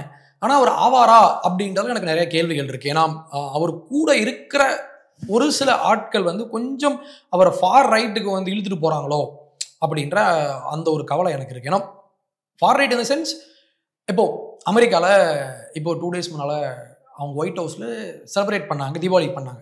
அதுக்கு ஃபார் ரைட்ல வந்து பயங்கர ஆப்போசிட் நடந்துச்சு. It is a God's country, it is a Christian nation அப்படின்ற மாதிரி அவங்க அந்த ஒரு விஷயத்துல வந்து இழுத்துட்டு போறாங்க. ஆனா நான் என்ன சொல்றேன்னா, ட்ரம்ப் வந்து இப்போ ஃபார் எக்ஸாம்பிள் இப்போ வந்து கேஷ் பட்டேல் இருக்காரு. கேஷ் பட்டேல் இஸ் அவர் ஹிந்து, அவர் இந்தியன் ஹிந்து இல்லையா? ஆனா அவரையும் உள்ளடக்கி தான் அவர் பாலிடிக்ஸ் பண்ணணும்னு நினைக்கிறாரு, without excluding all the people. நீ ஐடியாலஜியை ஃபாலோ பண்ணா நீ ஆளு அப்படின்றது. ஆனா அங்க இருக்கிற ஃபார் ரைட் என்ன பண்றாங்க, ஐடியாலஜி ஒன்னா இருந்தாலும் நீ வந்து you should be a white nationalist guy, you should be a white Christian guy இருந்தால் மட்டும் தான் நீ உள்ள வரணும்னு அவங்க அப்படி இழுத்துட்டு போறாங்க. அது ட்ரம்ப்புக்கு பெரிய பேக்ஃபயர் ஆகும் நான் வந்து நினைக்கிறேன். ஏன்னா அவருக்கு அவருடைய இந்த இந்த இந்த எலெக்ஷன்ல அவர் ஜெயிக்கிறதுக்கு முக்கியமான காரணம் அங்க இருந்த ஃபார் ரைட் ஒயிட் சுப்ரமசிஸ்ட் காரணம்ன்றது உண்மை. இப்போ அவர் ஆட்சிக்கு வந்ததுக்கு அப்புறம் அவங்க தே புட்டிங் லாட் ஆஃப் ப்ரெஷர், நீங்க வந்து இந்த பக்கம் வந்திருக்கேன்னு சொல்லி அவரை இழுக்கிறதுக்கான வேலையை அவங்க பண்றாங்க. அதுக்கு ட்ரம்ப் வந்து இறங்கி போறாரோ அப்படின்ற மாதிரி நான் ஃபீல் பண்றேன். அது நல்லது இல்லைன்றது என்னுடைய பார்வை. ஏன்னா ஒயிட் நேஷனலிசம் அப்படின்றது இன்னைக்கு பாசிபிள் இல்லை. ஏன்னா அமெரிக்கா இது ஒரு மல்டிகல்ச்சுரல் நேஷனா மாறிடுச்சு. அப்போ நான் ஒரு ரைட் விங் ஐடியாலஜி வைக்கிறேன், ஐடியாலஜிக்குள்ள வந்தேன்னா நான் உன்னை சேர்த்துக்கிறேன் அப்படின்றதான் ஒரு சரியான பார்வையாக இருக்க முடியும். ஆனா ஐடியால ட்ரம்ப் எப்படி இருக்குன்னு நினைக்கிறீங்க? ஐடியால ட்ரம்ப் வந்து இப்ப இருக்காரு இல்லையா, அப்படி இருந்தா பெட்டர். அவர் ஃபார் ரைட்டுக்கு போகாம இருக்கணும்ன்றதான் என்னுடைய பார்வை. அவர் இப்ப நேஷனலிசம் பேசுறாரு, ஒயிட் நேஷனலிசம் பேசுறாரு, ஆனா ஃபார் ரைட்டுக்குள்ள அவர் போயிடக்கூடாது அப்படின்றது என்னுடைய ஒரு விஷயம். ஆனா எனக்கு கொஞ்சம் ஆச்சரியமா இருக்கு என்னன்னா, இப்ப இது நேச்சுரலான அவுட்கம் தானே, ட்ரம்ப் அங்கதான் போய் சேர முடியும்னு நினைக்கிறேன். ஏன்னா இப்ப ட்ரம்ப்பை சப்போர்ட் பண்ற ஆட்கள் கிறிஸ்டியன் கன்சர்வேட்டிவ்ஸ், ஒயிட்ஸ். அவங்க ஏன் சப்போர்ட் பண்றாங்கன்னா, அவங்களுக்கு நீங்க சொன்ன மாதிரி இந்த ஒரு குளோபல் கல்ச்சர் பிடிக்கல, அவங்களோட கல்ச்சரை ப்ரிசர்வ் பண்ணும், அந்த திருப்பி பழைய அந்த ஒயிட் சுப்ரீமசி இல்லாட்டி ஹெகமனி, மேபி வேற வார்த்தை யூஸ் பண்ணலாம், நம்ம கையில இந்த கண்ட்ரி இருக்கணும்ன்றதான் அவங்களோட விருப்பம். ஸோ அப்படி இருக்கும்போது ஒயிட் ஹவுஸுக்குள்ள டாமினன்டான பொசிஷன்ல இந்தியன்ஸோ ஆப்பிரிக்கன்ஸோ இருக்கிறத ட்ரம்ப்போட ஃபாலோவர்ஸ் அஃப்கோர்ஸ் விரும்ப மாட்டாங்க. அவங்க ட்ரம்ப் ஃபர்ஸ்ட் டேர்ம்ல அஃப்கோர்ஸ் அகாமடேட்டிவா இருந்தாங்க, ஏன்னா அப்ப ட்ரம்ப்புக்கு பெரிய பவர் இல்ல, ரைட் விங்கும் வீக்கா இருந்துச்சு. ஸோ அதனால இந்தியன்ஸ் எல்லாம் அனுசரிச்சு போனாங்க. பட் இன்னைக்கு ஒயிட் கன்சாலிடேஷன் ஸ்ட்ராங்கா நடந்ததுக்கு அப்புறம் அஃப்கோர்ஸ் அங்கதானே போவாங்க. அதான நேச்சுரல். இல்ல ஆக்சுவலி ஸ்ட்ரீம் வந்து அப்படிதான் அவர் வந்து இழுத்துட்டு போயிட்டு இருக்கு. ஆனா அவர் ரெசிஸ்ட் பண்றாருன்னு நான் சொல்றேன். அவர் ரெசிஸ்ட் பண்றாரு, ஆனா அந்த ஃப்ளோல அவர் போயிடக்கூடாது. போனாருன்னா அது ரைட் விங் பாலிடிக்ஸ் பெரிய ஒரு அடியா இருக்கும். அது ஒரு எத்தனோ சென்ட்ரிக் அப்படி மாறி போயிடும். அது ஒரு ஐடியாலஜியை தாண்டி இது வந்து ஏன் நாடு, we are white, we are Christian nationalist, இது எங்க கண்ட்ரி, வெளியே போ அப்படின்ற மாதிரி அவங்க எடுத்துட்டு போயிடுவாங்க. அது ஒரு நல்ல பார்வையாக நான். ஆனா எல்லா ரைட் விங் அங்கதானே போய் நிற்கும் இருக்காதுன்னு நினைக்கிறீங்களா? எல்லா ரைட் விங் அங்கதானே போய் நிற்பாங்க. அப்படி சொல்ல முடியாது. ஏன்னா இப்போ ஒரு எக்ஸாம்பிள் சொல்லுங்களேன். இப்போ ஹிஸ்டாரிக்கலா இங்க நல்லா பெர்ஃபெக்ட்டா பண்ணாங்க ரைட் விங் பொலிட்டிஷியன்ஸ், ஏதாவது எக்ஸாம்பிள் சொல்லணும்னா, ட்ரம்ப்னுடைய முன்னோராக இருந்த அவருடைய பேர் மறந்து போச்சு எனக்கு. He gave Trump the idea of the tariff idea. Ronald Reagan சொல்றீங்களா? ரொனால்ட் ரேகன் கிடையாது, அதுக்கு முன்னால at the beginning of the century. அவர் பேர் மறந்துருச்சு, நல்ல பேர். ரைட். அந்த டைம்ல ஆஃப் கோர்ஸ் அமெரிக்கால டாக்ஸ் எல்லாம் கிடையாது. சோ டாரிஃப்ஸ் வச்சு அவங்க எகானமி ரன் பண்ணாங்க. அவங்க பண்ணாங்க. உட்ரோ வில்சனுக்கு முன்னாடி, அதுக்கு முன்னாடி இல்ல, very good guy, I forgot his name. Okay, Trump பல விஷயங்கள்ல பேசியிருக்காரு. He is my role model, my மென்டார்னு சொல்லி. அவரோட பாலிடிக்ஸ்லாம் பார்த்தீங்கன்னா அவரை பத்தி கொஞ்சம் படிச்சிருக்கேன். அவர் என்ன சொல்லுவாரு, அந்த டைம்ல கோல்ட் ரஷ் நடந்துச்சு. நான் சொல்றது வந்து 1800s கோல்ட் ரஷ் நடந்தப்போ அது ஒரு மிக முக்கியமான ஒரு டர்னிங் பாயிண்ட் நான் பார்க்குறேன். ஏன்னா கோல்ட் ரஷ் நடந்தப்போ சைனீஸ்லாம் வந்தாங்க அமெரிக்காவில். சைனீஸ் லாத்வியா எங்க இருக்கு, யூரோப்ல ஏதோ ஒரு கண்ட்ரி, அங்க இருந்துலாம் they migrated for the gold rush. ஒரு கிளைமை பேஸ் பண்ணி அவங்க அங்க வந்தாங்க. அப்போ அவர் என்ன சொன்னாருன்னா, நீங்க என் கண்ட்ரிக்குள்ள வாங்க, இது எல்லாருக்குமான கண்ட்ரியாக இருக்கணும், ஆனா உள்ள வந்தீங்கன்னா நான் வைக்கிற ஒரு சில பார்டர்ஸ் இருக்கு, அந்த பார்டர்ஸ்குள்ள நீங்க வாழணும். Border sense ideological borders. அப்போ அதுக்குள்ள வரும்போது என்ன ஆகும்னா, நீ சைனீஸா இருந்தனா சைனீஸா இரு, practise your belief and stuff, ஆனா without trying to erase my identity. இப்போ ஸ்கூலுக்கு வந்துட்டேன்னா நான் ப்ரேயர் வைப்பேன், அங்க நீ ப்ரேயர் பண்ணணும். நீ பர்சனலாக வீட்டுக்கு போயிட்டேன்னா you follow your ancestors and Buddhism, all the stuff அப்படின்றது அவருடைய ஒரு பாலிசியாக அவர் கொண்டு வந்திருந்தார். அப்பதான் அவர் என்ன பண்ணாரு, டாரிஃப் போடணும் அப்படின்றப்போ ஃபாரினர்ஸ்க்கு அதிகமான டாரிஃப் போடணும், அதாவது உள்நாட்டுக்குள்ள வந்த மைக்ரன்ஸ்க்கு அதிகமான டாரிஃப் போடணும்னு ஒரு பேச்சு வந்தப்போ he resisted that. They are my people, ஆனா அடையாளங்கள், அவனுக்குன்னு ஒரு அடையாளங்கள் இருக்கு, அவன் உள்ள வரான், ஆனா அவன் என்னுடைய he's my citizen, he's my people அப்படின்றத ஒரு ஆணித்தரமாக வச்சாருன்றது நம்ம பார்க்குறோம். ஏன்னா அவர் சொன்னார் வித்தவுட் கோல்ட் ரஷ் அதுக்கப்புறம் நடந்த அந்த ஒரு மேனியா அது நடக்கலைன்னா இந்த பக்கம் வெஸ்டர்ன் அமெரிக்காவில் இருக்கிற அந்த கலிஃபோர்னியா அந்த பகுதியெல்லாம் க்ரோ ஆயிருக்காதுன்றது அவருடைய பார்வை. அவர் சொன்னார் இது நீங்கள் இல்லைன்னா இந்த பகுதி வளர்ந்துருக்காது. அப்போ அவங்க வந்து மெக்சிகன் வாரம் நடந்துட்டு இருந்துச்சு, மெக்சிகோக்கும் இவங்களுக்கு பார்டர் கிளாஷ் நடந்துட்டு இருந்துச்சு. அப்போ அவர் சொன்னார் மெக்சிகன்ஸ் உள்ள வாங்க, ஆனால் don't try to erase my European identity அப்படின்றது அவருடைய பார்வை. ஆனால் அது ஒர்க் அவுட் ஆகலை. அவருக்கு அப்புறம் வந்தவங்க எல்லாருமே நேஷனலிசம் பேச ஆரம்பிச்சிட்டாங்க. அது ஒரு எக்ஸ்ட்ரீமாக போய் பிளாக் பீப்புளுக்கு எதிரான வன்முறை அதெல்லாம் நம்ம பார்த்துருப்போம் இல்லையா. ஆனால் இது பாசிபிள் அப்படின்றத நான் பார்க்குறேன். அண்ட் சசி தரூர் சொல்கிற மாதிரி இந்த ரேடிக்கல் சென்ட்ரிசமும் ஒர்க் அவுட் ஆகாதுன்றது என்னுடைய பார்வை. 100% ஒர்க் அவுட் ஆகாது. அதுக்கு அந்த பார்டர் ஒன்று இங்கே இல்லை இங்கே அப்படிதான். அதுவும் நீங்க ஒன்ஸ் அந்த வீலை வந்து மோஷன்ல செட் பண்ணிட்டீங்கன்னா அது ஒரு இடத்துல நிக்காது. ரைட் விங்கும் அதே தான். ஸோ ஒன்ஸ் அந்த சைடு நீங்க அந்த வண்டியை தள்ளியாச்சுன்னா அது எக்ஸ்ட்ரீமா போய் தான் நிற்கும். லெஃப்ட்டுக்கும் அதே தான். அஃப்கோர்ஸ் நம்ம மேபி அந்த ப்ராசஸை கொஞ்சம் ஸ்லோ டவுன் பண்ணலாம், கொஞ்ச நாள் ஒரு பேலன்ஸை கிரியேட் பண்ணலாம். பட் எக்ஸ்ட்ரீம் ரைட்டுக்கு தான் போய் நிற்கும்னு நினைக்கிறேன். அது ஹிஸ்டாரிக்கல் அப்படிதான் நடந்திருக்கு எல்லா இடத்துலையுமே. நீங்க சொன்ன எக்ஸாம்பிளுமே அதுக்கான எக்ஸாம்பிள் தான். ஸோ இப்போ கம்யூனிசம் பத்தி கொஞ்சம் பேசுங்களேன். ஏன் கம்யூனிசம் எதிர்க்க வேண்டிய தேவை இருக்கு? ஃபண்டமெண்டலாக சொல்லணும்னா அது ஒர்க் அவுட்டே ஆகாத ஒரு ஃபெயில்டு மாடல். ஓகே, உலகத்தில் எங்கேயுமே ஒர்க் அவுட் ஆகலை. என்னோட பிரச்சனை என்னன்னா மை பேக்ரவுண்ட் இஸ் எக்கனாமிக்ஸ். அதனால எக்கனாமிக்ஸ் படிக்கும்போது எனக்கு என்ன தோணுச்சுன்னா ஒரு நேஷன் க்ரோ ஆகுது இல்லை விழுது, இந்த ரெண்டு விஷயம் இருக்குது. இந்த ரெண்டு விஷயத்தையும் எல்லா நாடுகளும் வந்து ஃபேஸ் பண்ணியிருக்காங்க, எல்லா நாடுகளும் அனுபவிச்சிருக்காங்க.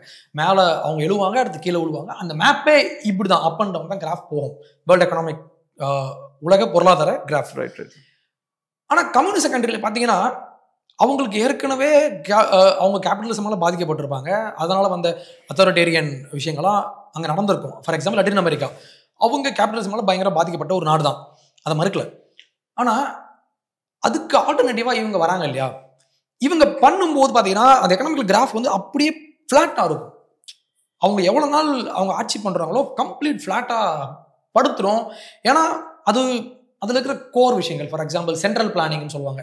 ஒரு எக்கானமியை எல்லாத்தையும் எடுத்துகிட்டு வந்து அந்த ப்ரைவேட் சிட்டிசனுக்கான உரிமை கிடையாது, எல்லாத்தையும் எடுத்துகிட்டு வந்து அரசாங்கத்துக்கிட்ட வச்சிடணும். Government will plan everything அப்படின்னு சொல்கிற ஒரு கோர் விஷயம். இந்த ஒரு சிங்கிள் திங் எங்கேயுமே ஒர்க் ஆனதில்லை. Starting from Soviet Russia and சைனாவுக்கு போச்சு, அங்கே மாவோ பண்ண விஷயங்கள்லாம் நம்ம பார்த்துருப்போம். அண்ட் கல்ச்சுரல் எவல்யூஷன் அவர் பண்ணுறதுக்கு முன்னால் பிக் லீப்னு ஒன்று பண்ணார், 50களில் பண்ணார். அந்த பிக் லீப்னுடைய மெயின் விஷயம் என்னன்னா கலெக்டிவைசேஷன். ஜெயண்ட் லீப் ஃபார்வர்டா, big leap forward, big leap, giant leap forward something அந்த மாதிரி. அதில் அவர் பண்ண மெயினான ஒரு தவறு என்னன்னா கலெக்டிவைசேஷனை வந்து இவங்க ரஷ்யா கொண்டு வந்தாங்க. அதான் சென்ட்ரல் பிளானிங் சொல்கிறேன். அதை இவர் வந்து எக்ஸ்டெண்ட் பண்ணுறதுக்கு ட்ரை பண்ணி, அதுவும் அவங்கள அக்ரிகல்ச்சுரல் எக்கானமியில் உள்ளவங்கன்றதுனால ஒவ்வொருத்தரும் லேண்ட்லார்ட்ஸ் அங்கே இருந்தப்போ லேண்ட்லார்ட்ஸனுடைய எல்லா ப்ராப்பர்ட்டியும் இவங்க சீஸ் பண்ண உடனே அது பயங்கர பேக்ஃபயர் ஆயிடுச்சு. So number one, central planning does not work. One. இன்னொன்று, ப்ரைவேட்டைசேஷன் அப்படின்ற விஷயம் தான் அங்கே ஒரு காம்படிஷனை உருவாக்கும் அப்படின்றது முக்கியம். அந்த காம்படிஷனில் சம் இன்இக்வாலிட்டிஸ் ஏற்படுமானா ஏற்படும். இப்போ ஃபார் எக்ஸாம்பிள் இப்போ அமெரிக்காவில் பார்த்தீங்கன்னா அங்கே இருக்கிற ட்ரில்லியன் டாலர்ஸ் படைச்ச பணக்காரங்கன்னா ஒரு 7-8 பேர் தான் இருக்காங்க. அந்த நாடு வேர்ல்டில் பெரிய ஒரு எக்கானமி உள்ள நாடு தான். ஆனால் அங்கே அந்த ஒரு இம்பேலன்ஸ் இருக்குது. ஆனால் அந்த இம்பேலன்ஸ் தான் கேபிட்டலிசம் உடைய அடிப்படைன்னு நான் சொல்லுவேன். அது வெளியே இருந்து பார்க்கறதுக்கு ஏன் இவன் மட்டும் மேலே இருக்கான் கீழே இருக்கான் அப்படின்றது தெரியும். ஆனால் இந்த ஒரு இம்பேலன்ஸ் அப்படின்றது கேபிட்டலிசம் உடைய அடிப்படை, அதை நம்ம வந்து தவிர்க்க முடியாதுன்னு நான் சொல்கிறேன். அது வேணும்னு நான் சொல்கிறேன். அப்போ வந்து ஏழைகள்லாம் அப்படியே போயிடலாமா அப்படிலாம் அப்படி கிடையாது. அவங்களையும் மேலே கொண்டு வர்றோம். ஆனால் அவங்கள மேலே கொண்டு வர்றதுக்கு இங்கே ஒரு குரூப் ஆஃப் பீப்புள் மேலே இருந்து தான் ஆகணும் அப்படின்றது தான் உலக நீதின்னு நான் பார்க்குறேன். லீடர்ஸ் எல்லாராலும் மாற முடியாதுல்ல, அந்த ஆங்கிள் சொல்கிறேன். இப்போ கம்யூனிசமுடைய இன்னொரு விஷயம் வந்து எக்கனாமிக்கில் தான் பேஸ் எனக்கு ப்ராப்ளமே. அப்போது இவங்க சென்ட்ரல் பிளானிங்கை முன் வைக்கிறாங்க, கலெக்டிவைசேஷனை முன் வைக்கிறாங்க, ப்ரைவேட் ப்ராப்பர்ட்டியை அழிக்கணும்னு சொல்லி முன்னால் வராங்க. சரி வரீங்க, வந்துட்டு நீங்கள் என்ன பண்ணுறீங்க அப்படின்றது ஒன்று இருக்குது. Let's start with Stalin. இவர் ஸ்டாலின் என்ன பண்ணார், 1930s கலெக்டிவைசேஷனை கொண்டு வந்தப்போ எல்லாத்தையும் இங்கே வந்து கொண்டு வந்து வச்சுட்டீங்க. ஃபேக்ட்ரிஸில் இவ்வளோ நாள் ஒர்க் பண்ணவங்க எல்லாரையும் ஃபயர் பண்ணிவிட்டு அவங்க கூட கோஆப்ரேட் பண்ணுறவங்கள இவங்க உள்ளே கொண்டு வந்து வைக்கிறாங்க. ஆனால் அது எப்படி ஒர்க் ஆகும்? பிகாஸ் எக்ஸ்பர்ட்ஸ்னு ஒருத்தங்க இருக்காங்க, அவங்க தான் இதை வந்து இவ்வளோ நாள் இவனால் பண்ணி கொண்டு வந்திருக்காங்க. நீங்க திடீர்னு எல்லாரையும் வெளியே அவுஸ்ட் பண்ணிட்டு, இது same thing happen in Venezuela in 1970s.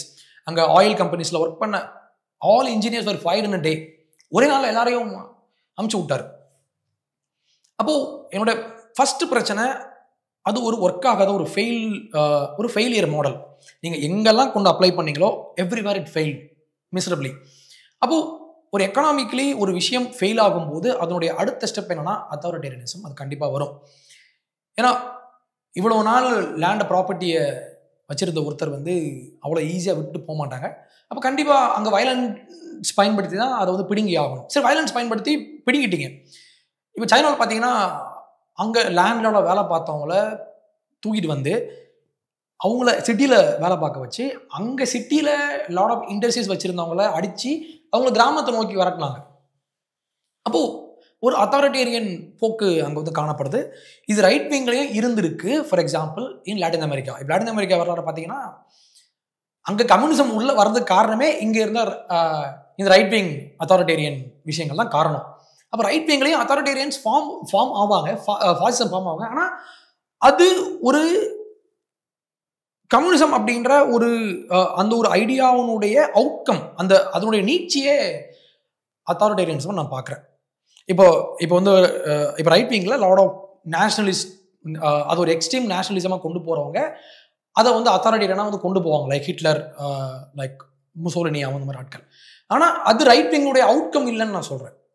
அது அந்த ஆட்களுடைய தவறான விஷயம். அதையும் தாண்டி அந்த ரைட் விங்கில் அதை ஒரு ஃபார் ரைட்டாக அவங்க எடுத்துகிட்டு போனால் அது சாத்தியம். ஆனால் கம்யூனிசமை பொறுத்த வரைக்கும் அதனுடைய நேச்சுரல் அவுட்கமே அத்தாரிட்டேரியன் பாலிடிக்ஸ் தான் நேச்சுரல் அவுட்கம். அப்போது அந்த ரெண்டு விஷயத்தை நம்ம வந்து கவனிக்கிறோம் அப்படின்றது என்னுடைய பார்வை. அப்போ இந்த ரெண்டு விஷயம் நான் அடிப்படையாக அவங்ககிட்ட இருந்து நான் அவங்களை எதிர்க்கிறதுக்கான காரணம் இந்த ரெண்டு விஷயம் சொல்லுவேன்.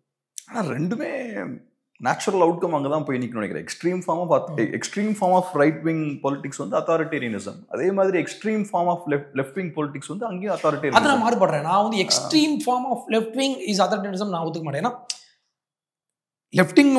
லெஃப்டினுடைய நேச்சுரலே அங்கே தான் போய் நிற்கும்.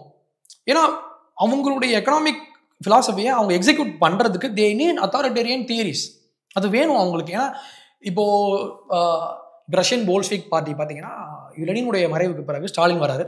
அங்கே ஒரு பவர் ஸ்ட்ரகல் ஏற்படும் போது எங்கே அவங்க வந்து ஸ்டாலினை அடித்து விரட்டணும் அப்படின்னு பார்க்குறாங்கன்னா உள்ள பார்ட்டியில் உள்ளவங்க, அவர் வந்து இந்த கம்யூனிஸ்ட் இந்த ரெவல்யூஷன் அப்படின்றது ரஷ்யாவுக்குள்ள மட்டும்தான் இருக்கணும் அப்படின்றது அவருடைய பார்வை. பார்ட்டி உள்ள இருந்தவங்க இல்லை, இதை நம்ம வந்து உலகம் எங்கும் கொண்டு போகணும்னு அவங்க யோசிச்சாங்க. அப்போ அவர் வந்து ஒரு இந்த மக்களுக்கான ஒரு ரெவல்யூஷன் அப்படின்னு தான் அவர் கொண்டு வந்தாரு. ஆனால் அதை எக்ஸிக்யூட் பண்ணும்போது it goes naturally in that direction of authoritarianism. அப்போ அவருடைய பவரை அவர் கன்சாலிடேட் பண்ணணும்னா ஹி நீட்ஸ் அப்சல்யூட் பவர். அப்போ 1930s அவருடைய பவரை அப்சல்யூட்டாக அவர் கொண்டு வரும்போது நேச்சுரல் அவுட்கம் 1936 to 38 நடந்த அந்த கிரேட் பர்ஜ்ன்னு சொல்லுவாங்க. அவருடைய பார்ட்டிமன் எல்லாரையும் கொன்னாரு, அண்ட் ட்ராட்ஸ்கியை அடிச்சு கொண்டதெல்லாம் நம்ம பார்த்தோம். அப்போ பவர் அப்போ அந்த 40ஸ்க்கு அப்புறம் தான், அந்த 35-40ஸ்க்கு அப்புறம் தான் அவருடைய பவர் வந்து அப்சல்யூட் ஆகுது. அப்போ அந்த அப்சல்யூட் பவருக்கு he needs to eliminate his enemies, political enemies இல்லையா? அப்போ அதுக்கப்புறம் 40ஸ்க்கு அப்புறம் தான் அது ஒரு பீக்கில் போய் 53 அவர் இறந்துடுறாரு இல்லையா? ஸோ நான் என்ன சொல்கிறேன்னா நேச்சுரல் அவுட்கமே அதுதான் சொல்கிறேன். எங்கேயாவது கம்யூனிசமை எக்ஸிக்யூட் பண்ணவங்க அத்தாரிட்டேரியனிசம் ஃபாலோ பண்ணாமல் இருந்திருக்காங்கன்னா இல்லை, nowhere, not even in Vietnam அப்படின்னு வரும். வியட்நாம்லேயும் அந்த பிரச்சனை இருந்துச்சு. வியட்நாம், கம்போடியா, லாட்டின் அமெரிக்கா எல்லா கண்ட்ரீஸ்லையுமே நேச்சுரல் அவுட்கம் அங்கே தான் போய் நிற்கும். பட் இந்த ரைட் விங்கில் பார்த்தீங்கன்னா அவங்க வந்து எக்ஸ்ட்ரீம் நேஷனலிசமை கொண்டு போகும்போது லைக் முசோலினி அண்ட் ஹிட்லர் மாதிரி அவங்க வந்து ஆப்போசிட் டைரக்ஷனில் அதை எடுத்துகிட்டு போகும்போது நேஷனலிசம் இஸ் குட் திங், அதை நான் மட்டும்தான் அந்த ஒரு எக்ஸ்க்ளூசிவ் பாலிடிக்ஸை இன்னும் அக்ரெசிவாக கொண்டு போய் ப்ளஸ் இவர் ஹிட்லர் பண்ண இன்னொரு விஷயம் வந்து எத்னிக் விஷயம். அவர் ரேசிஸ்டாக மாறி போனார் இல்லையா? அந்த ரேசிசமுடைய அவுட்கம் தான் அந்த ஹோலோகாஸ்ட் அப்படின்னு நம்ம பார்க்குறோம். இப்போ லெஃப்ட் விங் எடுத்துப்போம். லெஃப்ட் விங் எடுத்துக்கிட்டா கூட இப்போ லெஃப்ட் விங்கோட எக்ஸ்ட்ரீம் ஃபார்ம் வந்து கம்யூனிசம். இப்போ ஃபார் எக்ஸாம்பிள் இப்போ காங்கிரஸ் பார்ட்டி எடுத்துப்போமே, அது ஒரு லெஃப்ட் விங் பார்ட்டி தான். பட் அது கம்யூனிஸ்ட் பார்ட்டின்னு சொல்ல முடியாது, ஒரு லெஃப்ட் விங் பார்ட்டி. அவங்க லெஃப்ட் விங்கோட எக்ஸ்ட்ரீம் ஃபார்ம் வந்து கம்யூனிசம். அதே மாதிரி ரைட் விங் எடுத்துக்கிட்டோம்னா extreme form of right wing பார்த்தோம்னா ஃபேசிசம் அங்க போய் நிற்கும். ஃபேசிசம் நாசிசம்ல போய் நிற்கும். ஒரு moderate form of right wing பாலிடிக்ஸ்னா Ronald ரேகனோட பாலிடிக்ஸா இருக்கலாம், சாரி மார்கரெட் தாச்சரோட பாலிடிக்ஸா இருக்கலாம். அந்த மாதிரி பார்க்கலாம். எனக்கு என்னமோ அதனால பெரிய டிஃபரன்ஸ் இருக்கிற மாதிரி தெரியல. ஏன்னா இதுவும் எக்ஸ்ட்ரீமா புஷ் பண்ணா அங்க போய் தான் நிற்கும், எல்லாரையும் கண்ட்ரோல் பண்றது. இதுவும் எக்ஸ்ட்ரீமா புஷ் பண்ணினா அங்கதான் போய் நிற்கும். எப்படின்னா ஹியூமன் நேச்சர்னு ஒண்ணு இருக்கு. எல்லா ஹியூமன் பீயிங்ஸுக்குமே அப்சல்யூட் பவர் வேணுன்றது அவங்களோட விருப்பம். பவர் இல்லாத போது 4-5 பேரை சேர்த்து எடுத்து பொலிட்டிக்கல் பவர் கேம்ஸ்லாம் ஆடுவாங்க. அதுக்கப்புறம் ஒன்ஸ் பவர் கன்சாலிடேட் ஆக ஆரம்பிக்கும் போது கழுத்து நெரிச்சு ஃபுல் பவர் எனக்கு வேணும். இப்ப நீங்க இன்ஃபேக்ட் நீங்க ஸ்டாலின் பத்தி பேசும்போது ஸ்டாலினுக்கான ஃபவுண்டேஷனை போட்டது லெனின் தான். லெனின் என்ன பண்றாரு, பார்ட்டிகுலர் டெமோக்ரஸி வைக்கிறாரு, பார்ட்டிகுலர் டெமோக்ராட்டிக் டிஸ்கஷன்ஸ் அலோவ் பண்றாரு. ஆனா மீடியாவெல்லாம் பேன் பண்ணிடுறாரு. சோ இப்ப என்ன ஆகுது, சொசைட்டியை நீங்க சப்ரஸ் பண்றீங்க, ஆனா particular democracy internal democracy allow பண்றீங்க. சோ ஒன்ஸ் நீங்க சொசைட்டியை சப்ரஸ் பண்ணிட்டீங்கன்னா நேச்சுரலா அடுத்தது you create the preconditions for your party to become authoritarian. அடுத்தவங்க பார்ட்டி அத்தாரிட்டேரியனா மாறிடும். ஸோ லெனின் இறந்ததுக்கு அப்புறம் நேச்சுரலா ஸ்டாலின் வந்து ஒரு அத்தாரிட்டேரியனா இவால்வ் ஆகுறாரு. ஸ்டாலின் ஸ்லோவா ஒவ்வொருத்தனையா காலி பண்றாரு. பொலிட் பியூரோ மெம்பர்ஸ் எல்லாத்தையும் காலி பண்றாரு, ட்ராட்ஸ்கியை காலி பண்றாரு. அதுக்கப்புறம் நீங்க சொன்ன மாதிரி கம்ப்ளீட் அத்தாரிட்டி. ஒவ்வொரு லீடரும் இதை தான் அஸ்பயர் பண்ணுவான்னு நான் சொல்றேன். ரைட் விங்கா இருந்தாலும் சரி, லெஃப்ட் விங்கா இருந்தாலும் சரி. இங்க இருக்கிற லிபரல் லீடர்ஸ் எடுத்துக்கோங்களேன், இன்னைக்கு ஏன் லிபரலா இருக்காங்க? ஏன்னா இன்னைக்கு அவங்களுக்கு தேவை, மற்ற லீடர்ஸ் தேவை. கிவன் த சான்ஸ் அவங்க அடிச்சு தூக்கி போட்டு எல்லாத்தையும் தூக்கி போட்டு பவரை கிராப் பண்ணிடுவாங்க. அந்த மாதிரியான ஒரு எக்ஸ்டர்னல் சூழல் வந்து தான் பண்ணுவாங்கன்னு நினைக்கிறேன். ஸோ லெஃப்ட் ரைட் தாண்டி இன்ட்ரென்சிக்கா ஹியூமன்ஸுக்கு அந்த இருக்கு. ஆனா we cannot take Hitler and Mussolini as example of extreme right wing. ஏன் சொல்றேன்னா அங்க இருந்த சிச்சுவேஷன்ன்றது வேற. Because early 1900s lot of people come to Germany and ஆஸ்திரியால இருந்து வெளியே இருந்து வராங்க, முக்கியமாக ஜூஸ் வராங்க. அங்கே அவங்களுக்கும் அகைன் அந்த கிரீவன்ஸ் தான் அடிப்படையாக இருக்கு. They control banks, they control all the money ஃப்ளோன்றது அவங்களுடைய ஒரு கன்சர்னாக இருக்கு. அந்த இடத்துல அண்ட் ஹிட்லர் என்ன பண்றாரு, லாட் ஆஃப் மைக்ரேஷன் நடக்குது. இப்போ 1890s பார்த்தீங்கன்னா in a matter of few years millions of people flood to Austria. Austria வந்து ஒரு அவங்களுடைய ஒரு கேபிட்டலா மாறுது. அப்போ அவங்களுக்குன்னு இருந்த ஒரு சில அடையாளங்கள் அங்கே அழிக்கப்படுறதா அவங்க உணர்ந்தாங்க. இன் டர்ம்ஸ் ஆஃப் ஜூஸ் வந்து அவங்களுடைய மதத்தையும் சேர்ந்து உள்ள கொண்டு வரதுனால கிறிஸ்டியானிட்டிக்கும் அவங்களுக்கும் நேச்சுரலாகவே ஒரு கிளாஷ் இருந்துச்சு. இன்ஃபேக்ட் ஹிட்லர் வந்து he's a staunch Christian in many angle. And அவர் பவருக்கு வர்றதுக்கு lot of Christians were backing him. Lot of Catholics அவர் வந்து பேக் பண்ணாங்க. ஈவன் அவருடைய ஆட்சி காலத்தில் லாட் ஆஃப் கிறிஸ்டியன்ஸும் அவர் வந்து ஆதரிச்சாங்க. பிகாஸ் நேச்சுரலாக ஜூஸுக்கும் கிறிஸ்டியன்ஸுக்கும் இருந்த அந்த ஒரு மதம் சார்ந்த அந்த ஒரு கிளாஷ். ஸோ அதையும் இவர் உள்ள வந்து எடுத்துக்கிட்டாரு தான் நம்ம பார்க்குறோம். அப்போ அங்கே ஒரு எக்ஸ்ட்ரீமிசம் ஃபார்ம் ஆகுறதுக்கான ஒரு வாய்ப்புகள் இருந்துச்சு. ஆனால் அதே மாதிரி எல்லா இடத்துலையும் இருக்குமா அப்படின்றது ஒரு கேள்வி இல்லையா? நீங்கள் எப்படி பார்க்குறீங்க அதை? எல்லா இடத்துலயும்னா வேற எப்படி? எனக்கு இப்போ வந்து லாட்டின் அமெரிக்காவில் பார்த்தீங்கன்னா, இப்போ லாட்டின் அமெரிக்காவில் வந்து எக்ஸ்ட்ரீமிசம் அங்கே அத்தாரிட்டேரியனிசம் ஃபார்ம் ஆகிறதுக்கான காரணங்கள்லாம் வேற. அங்கே வந்து மதம் சார்ந்தோ ஒரு இனம் சார்ந்தோ கிடையாது. அங்கே வந்து அந்த லேண்டே it was meant to be ruled by authoritarian. அது எல்லா இடத்துலையும் லெஃப்ட் ரைட் யார் வந்தாலும் சரி 50 வருஷம் ஆட்சி பண்ணுவாங்க. ரஷ்யா ஒரு எக்ஸாம்பிள் தான். இன்னைக்கு வரைக்கும் அந்த ட்ரெண்ட் கன்டினியூ ஆகுது. கரெக்ட். ஏன்னா அவங்க வந்து ஃபீடலிசம்ல இருந்து அவங்க லேண்ட் ஓனர்ஸா வாழ்ந்தவங்க. லைக் இப்போ டால்ஸ்டாய் எடுத்தீங்கன்னா டால்ஸ்டாய் சப்போர்ட்டட் மோனார்கி, இந்த மாதிரி விஷயங்கள்லாம் அவர் பேசியிருப்பார். ஸோ அவங்களுடைய கலாச்சாரம் அப்படின்றது வேற, அந்த மண் வேற, லாட்டின் அமெரிக்கா வேற, 1920s 30s இருந்த யூரோப்ன்றது வேற. பட் அதை வந்து நம்ம எல்லா இடத்துலையும் நம்ம அப்ளை பண்ண முடியாதுன்னு நான் நினைக்கிறேன். அது அஃப்கோர்ஸ் நான் அதை ஏற்றுக்கிறேன். இப்போ ஒவ்வொரு கண்ட்ரிக்கும் ஒவ்வொரு ஹிஸ்டாரிக்கல் பாத் இருக்கும். இப்போ ஃபார் எக்ஸாம்பிள் இந்தியா பார்த்தோம்னா டிரான்சிஷன் எப்பவுமே ஸ்மூத்தா நடந்திருக்கு. இந்தியாவில் பொலிட்டிக்கல் டிரான்சிஷன். இது ஆப்கானிஸ்தான்ல எப்பவுமே ஸ்மூத்தா நடந்தது இல்லை. எப்பவுமே கலவரத்தோட தான் அங்க மாற்றங்கள் நடந்திருக்கு. அதே மாதிரி இப்ப ரஷ்யாவை எடுத்துக்கிட்டோம்னா ஹிஸ்டாரிக்கலா எப்பவுமே ஏதோ ஒரு ஸ்ட்ராங் மேனோட கண்ட்ரோல்ல தான் அது இருந்திருக்கு.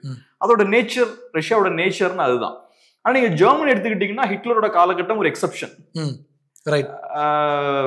இந்த மாதிரி நம்ம சில கண்ட்ரீஸை நம்ம சொல்லலாம். யூரோப்ல ஜெர்மனி ஒரு எக்ஸெப்ஷன் கூட நம்ம பார்க்கலாம். பட் என்னோட பாயிண்ட் என்னன்னா, it can go either வேன்றேன்.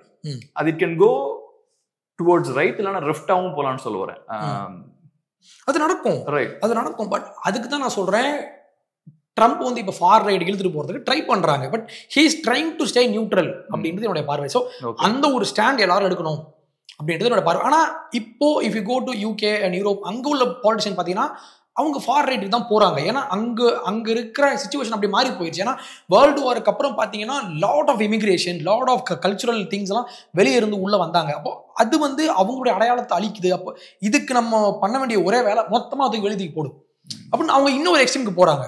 But யூஎஸ்ல அதற்கான தேவை இன்னும் வரலன்னு நான் பாக்குறேன். ஏன்னா ஏற்கனவே அங்க வந்து ஸ்மூத்தான அசிமுலேஷன் நடந்திருக்குன்னு நான் பார்க்குறேன். பட் யூரோப் அப்படி இல்லை. யூரோப்பில் வர்றவங்க எல்லாம் நார்த் ஆஃப்ரிக்கன்ஸ் அண்ட் பாகிஸ்தானிஸ் எல்லாம் வராங்க. அவங்க என்ன பண்றாங்க, இதை ரீப்ளேஸ் பண்ணணுன்ற மோட்டிவ்ல அவங்க வராங்க. அப்போ அங்க உள்ள வர்ற ஒரு கேங்கை வந்து அழிக்கணும்ன்ற நோக்கத்துல வரும்போது இவங்க இன்னும் அக்ரெசிவா மாறுறாங்க. அப்ப அந்த அக்ரெசிவ்னஸ்க்கு அவங்களுக்கு தேவை ஃபார் ரைட். அப்போ அங்க உள்ளவங்க நேச்சுரலா ஃபார் ரைட் தான் போறாங்க. அதை நம்ம வந்து we cannot stop அப்படின்னு நான் நினைக்கிறேன். இன்னொரு விஷயம் என்னன்னா, இப்போ நம்ம ட்ரம்ப் பத்தி பேசும்போது எனக்கு மைண்டுக்கு வர ஒரு விஷயம் என்னன்னா, மேபி இது பெரிய சிக்னிஃபிகண்டான விஷயம் இல்லாம இருக்கலாம். ஏன்னா இப்போ நீங்க சொன்ன மாதிரி எனக்குமே ட்ரம்ப் ஃபர்ஸ்ட் டேர்ம் பவருக்கு வந்தப்ப அது எனக்கு புரிஞ்சுக்க முடிஞ்சது. அது ஒரு நேச்சுரலான ஒரு ப்ராசஸ் தான். சொசைட்டி எக்ஸ்ட்ரீமா லெஃப்ட்டுக்கு புஷ் பண்ணீங்கன்னா போலரைசேஷன் நடக்கும். ட்ரம்ப் மாதிரியான ஒரு ஆள் கண்டிப்பா வருவார். இன்ஃபேக்ட் எனக்குமே அந்த டைம்ல ஒபாமா பீரியட்ல நடந்த சில விஷயங்கள்லாம் பார்க்கும்போது ரொம்ப எக்ஸ்ட்ரீமா தான் பட்டது. இந்த ஜெண்டர் ப்ரோனவுன்ஸ்லாம் நிறைய கொண்டு வந்ததா இருக்கலாம், அதை ஃபோர்ஸ் பண்ணது, மற்றவங்க இதை தான் யூஸ் பண்ணணும்னு ஃபோர்ஸ் பண்ண இந்த விஷயங்கள்லாம் நடந்தது. பெரிய ஒரு பேக்லாஷும் அதனால இருந்தது. ஆனா இப்போ ட்ரம்ப் அண்ட் கோ இப்போ பவருக்கு வந்ததுக்கு அப்புறம், எஸ்பெஷலி இப்போ செகண்ட் டேர்ம் வந்ததுக்கு அப்புறம் என்ன வார்த்தை யூஸ் பண்ணான்னு தெரியல, கொஞ்சம் காட்டானுங்க மாதிரி கொஞ்சம் சில நேரங்கள்ல படுது. மேபி கரெக்டான வார்த்தையா இல்லாம இருக்கலாம். எஸ்பெஷலி இப்போ ஜெலன்ஸ்கிய ஒயிட் ஹவுஸ்ல உட்கார வச்சு அசிங்கப்படுத்தினதா இருக்கலாம். அவங்க விஷயங்களை பண்ற விதம் இருக்கு இல்லையா. ஒரு காலத்துல அமெரிக்கால ஒரு ஒரு ஒரு அவங்க கிட்ட ஒரு கிளாஸ் இருக்கும். இப்ப உதாரணத்துக்கு ரொனால்டு ரேகன்லாம் எடுத்துக்கிட்டோம். அஃப்கோர்ஸ் அவர் ஒரு கன்சர்வேட்டிவ், பட் ரொம்ப டிக்னிஃபைடா பிஹேவ் பண்ணுவார். ஒரு கிளாஸ் இருக்கும் ரொனால்டு ரேகன்ட்ட. பவர்ஃபுல்லான ஆர்குமெண்ட்ஸ் எல்லாம் வைப்பாரு. ரொம்ப பயங்கரமா ஆச்சு பூச்சுலாம் கத்த மாட்டார். ஆனா வைக்கிற ஆர்குமெண்ட்ஸ் எல்லாம் ஷார்ப்பா இருக்கும்.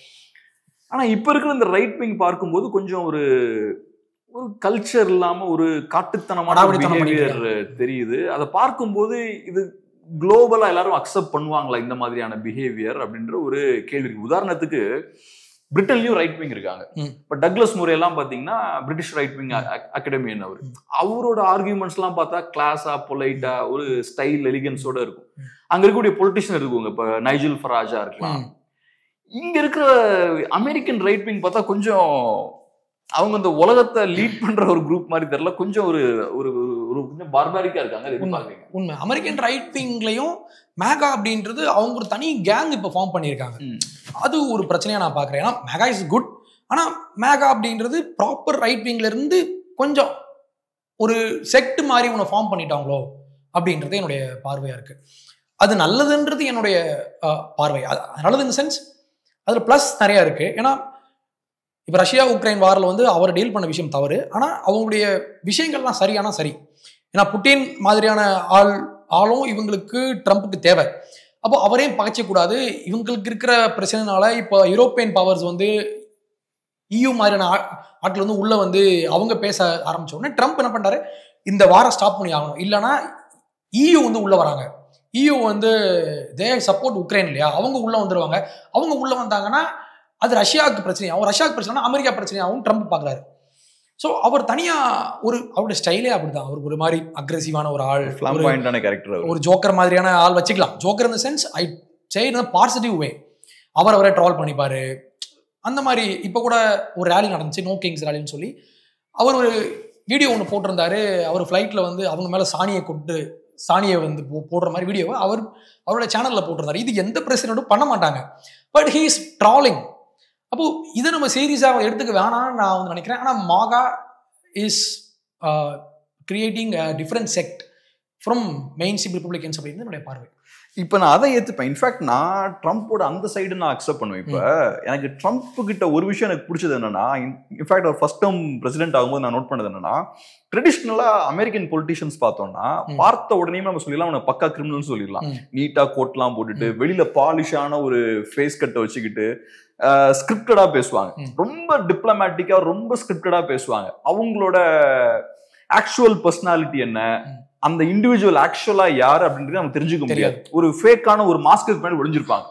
ட்ரம்ப்பை பார்க்கும்போது ரொம்ப டிஃப்ரெண்டா ஒரு ரிலீஃபா இருந்தது. அவர் என்னன்னா ட்ரம்ப் யாருன்றது நமக்கு தெரிஞ்சது, ஓப்பனா தெரிஞ்சது, அதெல்லாம் எனக்கு ஓகே. ஆனா இப்ப சில விஷயங்கள் இருக்கு பாருங்க. இப்ப ஜெலன்ஸ்கியை அவமானப்படுத்தின விஷயமா இருக்கலாம், மற்ற நாடுகளுக்கு போய் அவர் பேசுற விதமா இருக்கலாம், கொஞ்சம் ரஃபா டீல் பண்ற விதம் இருக்குல்ல, அதெல்லாம் பார்க்கும்போது ஒரு சூப்பர் பவரோட ஒரு பிரசிடென்ட்டுக்கு தகுதியான ஒரு பிஹேவியரா அப்படின்ற கேள்வி. அந்த பிஹேவியர் பிரச்சனை, அந்த பிஹேவியர் அவரே பேசியிருக்காரு ஒரு வாட்டி. என்னோட ஒய்ஃப் சொல்றாங்க this is not a presidential material, N wife சொல்றாங்கன்னு ட்ரம்ப் பேசாரு மேடையில. அவர் மத்தவங்களை மாக் பண்றது, மத்தவங்க மாதிரி பண்ணி காட்டுறது, அதெல்லாம் it's not a presidential thing அப்படின்னு சொல்லி மை ஒய்ஃப் கம்ப்ளைண்ட் பண்றாங்க. பட் நான் அப்படித்தான் பண்ணுவேன்னு அவர் ஸ்டேஜ்ல அவர் பேசுறாரு. அப்போ ட்ரம்ப்னுடைய ஸ்டைல் அது. ஆனா ட்ரம்ப் கூட உள்ளவங்க அப்படி இருக்காங்களா? நான் அப்படி பார்க்கல. இப்ப ட்ரம்ப் கூட இருக்கிற advisers like foreign secretary Marco Rubio எல்லாம் அப்படியே இருக்காரு. அவங்களுமே அப்படிதான் தோணுது. இப்ப ஒண்ணும் இல்ல, இப்ப ஒரு சிம்பிளான ஒரு விஷயம், இப்ப ஜெலன்ஸ்கி எங்க நடுவுல உட்கார்ந்துருக்காரு, சுத்தி எல்லாம் சேர்ந்து ஜேடி வான்ஸ் ஒரு, எனக்கு தெரிஞ்சு ஜேடி வான்ஸ் கொஞ்சம் அக்ரெசிவான ஒரு, நிறைய நேரங்கள் ஒரு புள்ளியா தான் அவர் பயங்கர புள்ளி. அவர் புக் படிச்சிருந்தா தெரியல எனக்கு, ஹில் பில்லி எலிஜின்னு சொல்லி அவரோட புக் ஒண்ணு, அவருடைய மெமோ. அதுலயுமே அவருடைய அரசியல் பேக்ரவுண்ட நம்ம வந்து பார்க்க முடியும். அவர் என்ன சொல்லியிருப்பாருன்னா, American soil is meant for authoritarian politics அவர் பேசியிருப்பாரு. ஏன்னா இங்க அது அவருடைய growth பத்தி பேசியிருப்பாரு, அவருடைய ஏர்லி லைஃப் பத்தி பேசியிருப்பாரு. இந்த மண்ணுக்குள்ள வெளியே இருந்து வராங்க மைக்ரன்ஸ், ஆக்கிரமிப்பாளர்கள் உள்ள வராங்க, அது என்னுடைய மதத்தை என்னுடைய விஷயங்களை அழிக்குது அப்படின்றத அவர் ஆணித்தரமா அந்த புக்ல பேசியிருப்பாரு. இதுவும் அந்த புக்கு வந்து அவருடைய ஃபேமிலி மெமோ, அதுலயே அவர் பேசியிருப்பாரு. So he's a bully, I agree. அப்போ ட்ரம்ப்புமே புள்ளியாகத்தான் இருந்தார். ஏன்னா அவரு practically is a businessman. அவர் புக்லாம் படிச்சீங்கன்னா, அது ஆட் ஆஃப் த டீல் படிச்சீங்கன்னா அது ரொம்ப ஸ்ட்ராங்கா இருக்கும், பயங்கரமான ஒரு இப்படிதான் இருக்கணும் ஒரு பிசினஸ் மேன் அப்படின்ற மாதிரி டிரான்சாக்ஷனல் அப்ரோச் தெரியும் அவர்ட்ட.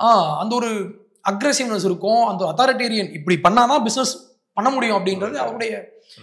If I need somebody to bow I will make him bow அப்படின்ற மாதிரிலாம் அவர் எழுதி வச்சிருப்பாரு அந்த புக்ல. ஸோ அந்த விஷயத்தை இவர் உள்ள கொண்டு வராரு அப்படின்றது என்னுடைய விஷயம். அவருடைய ஐடியாலஜி அப்படின்னு பார்த்தா அவங்களுடைய பார்ட்டி அவருக்கு வந்து எடுத்துறாங்க. ஆனால் அவருடைய பர்சனாலிட்டியும் அவர் உள்ள கொண்டு வந்து மிக்ஸ் பண்றாரு. மிக்ஸ் பண்ணும்போது என்ன ஆகுது, அது எக்ஸ்ப்ளோர் ஆகுது. அங்கதான் இங்க பிரச்சனை. அப்போ இது மாறணும். ஆனா இது தேவைன்னு நான் பாக்குறேன். ஏன்னா இன்னைக்கு இருக்கிற இந்த லெஃப்ட்டை வந்து டீல் பண்றதுக்கு இது அவசியம் நான் பாக்குறேன். ஏன்னா நம்ம சாஃப்டா போனாலும் இவங்க நம்மளை இப்படி இழுத்துட்டு போயிடுவாங்க, அது முக்கியம். இப்போ ஃபார் எக்ஸாம்பிள், இப்போ if you go to UK, அங்கே யூகேல இருக்கிற கன்சர்வேட்டிவ் பார்ட்டிஸ் வந்து அவங்க வீக்கா இருந்ததுனால தான் ஸ்டாமர் மாதிரியான ஆட்கள்லாம் இப்போ உள்ள வராங்க. அப்போ அங்க வந்து ரைட் அந்த அளவு ஸ்ட்ராங்கா ஆகணும். ஆனால் தான் இவங்களுக்கு நம்ம பேலன்ஸ் பண்ண முடியும்னு நான் சொல்றேன். அந்த ஒரு பேலன்ஸ்க்கு இப்படி போனாதான் வழிக்கு வருவாங்க அப்படின்றது என்னுடைய பார்வை.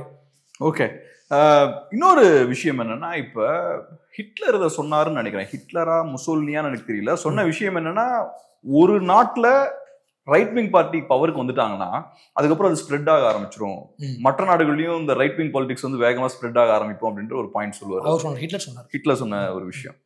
ஏறக்குறைய இப்ப அந்த விஷயம் தான் நடக்குது. இப்ப ஸ்லோவா பார்த்தோம்னா ரைட் விங் பாலிடிக்ஸ் வேகமா ஸ்ப்ரெட் ஆக ஆரம்பிக்குது. அதுவும் எஸ்பெஷலி ட்ரம்ப் பவருக்கு வந்ததுக்கு அப்புறம் ரைட் விங் பாலிடிக்ஸ்க்கு பெரிய ஒரு பூஸ்ட் கிடைக்குது.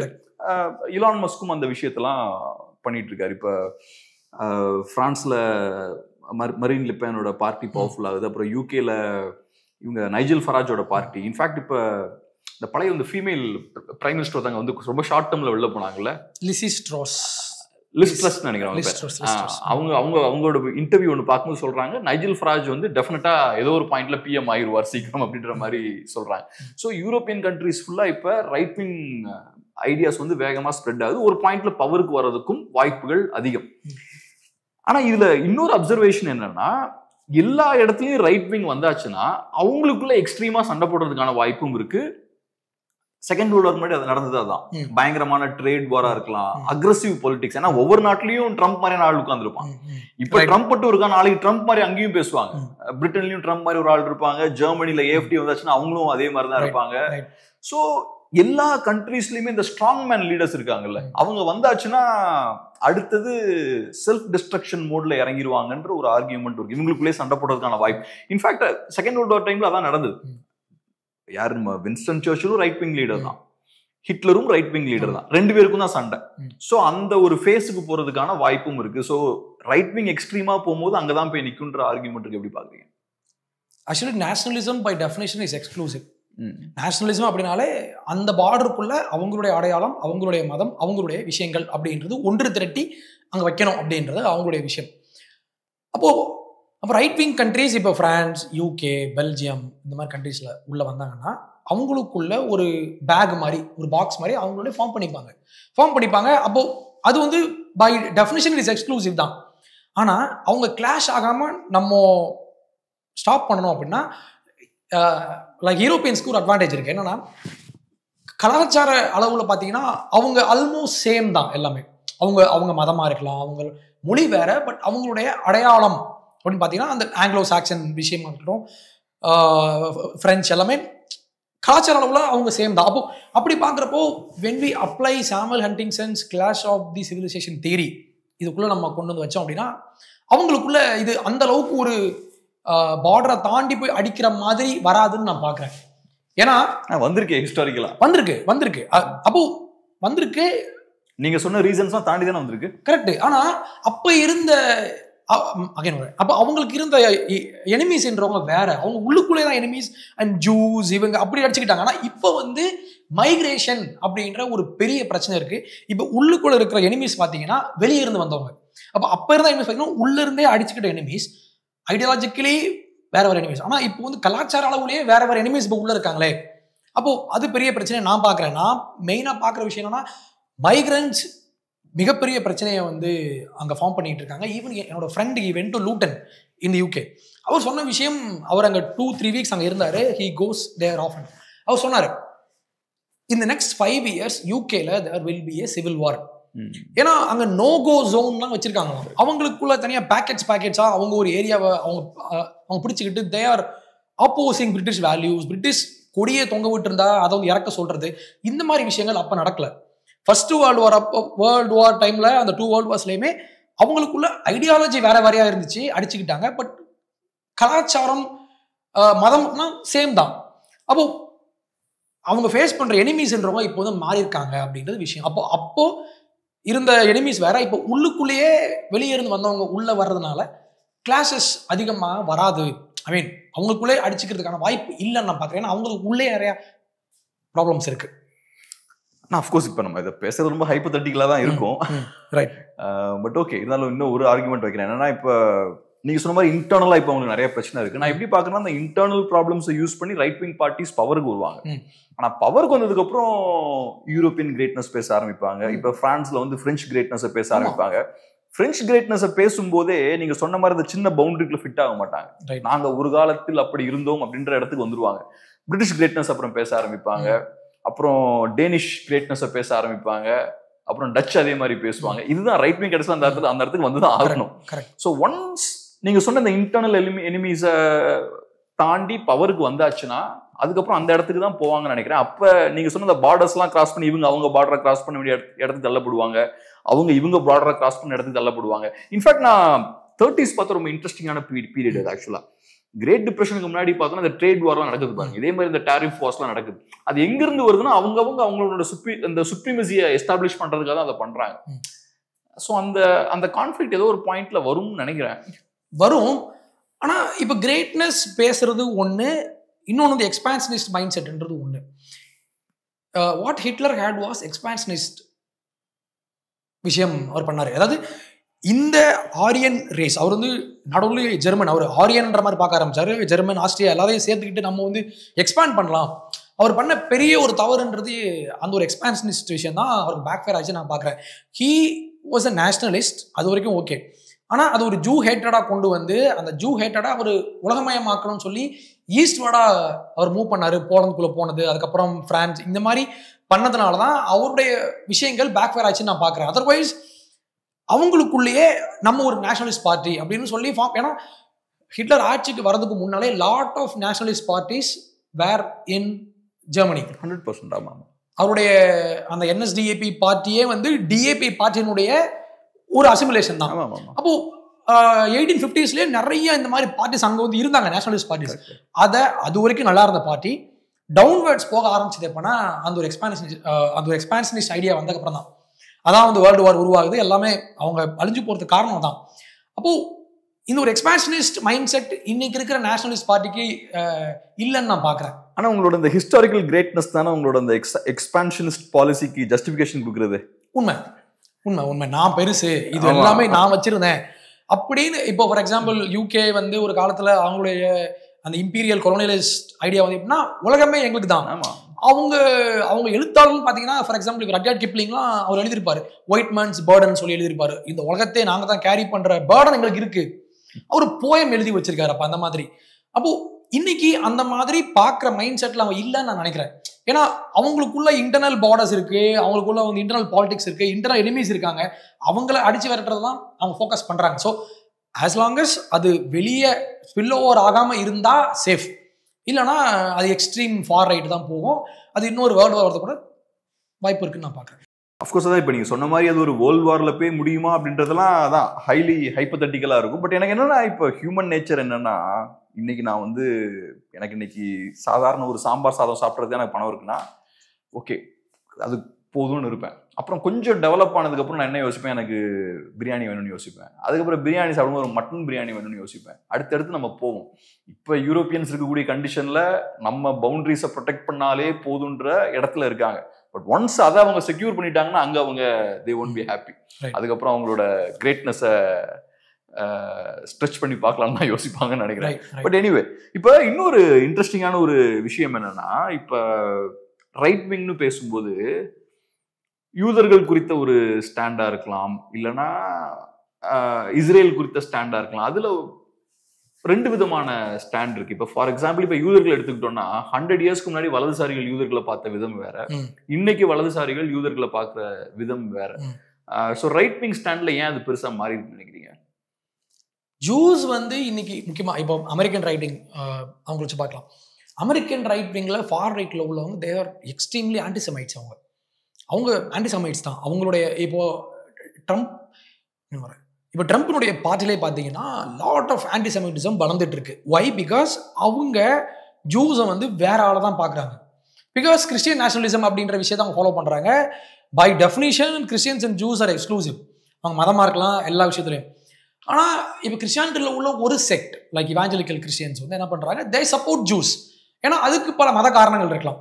ஆனால் நேஷனலிசம் பேசுகிற அந்த ஒயிட் நேஷனலிஸ்ட் கிறிஸ்டியன்ஸ் வந்து they are naturally oppose to the juice இல்லையா?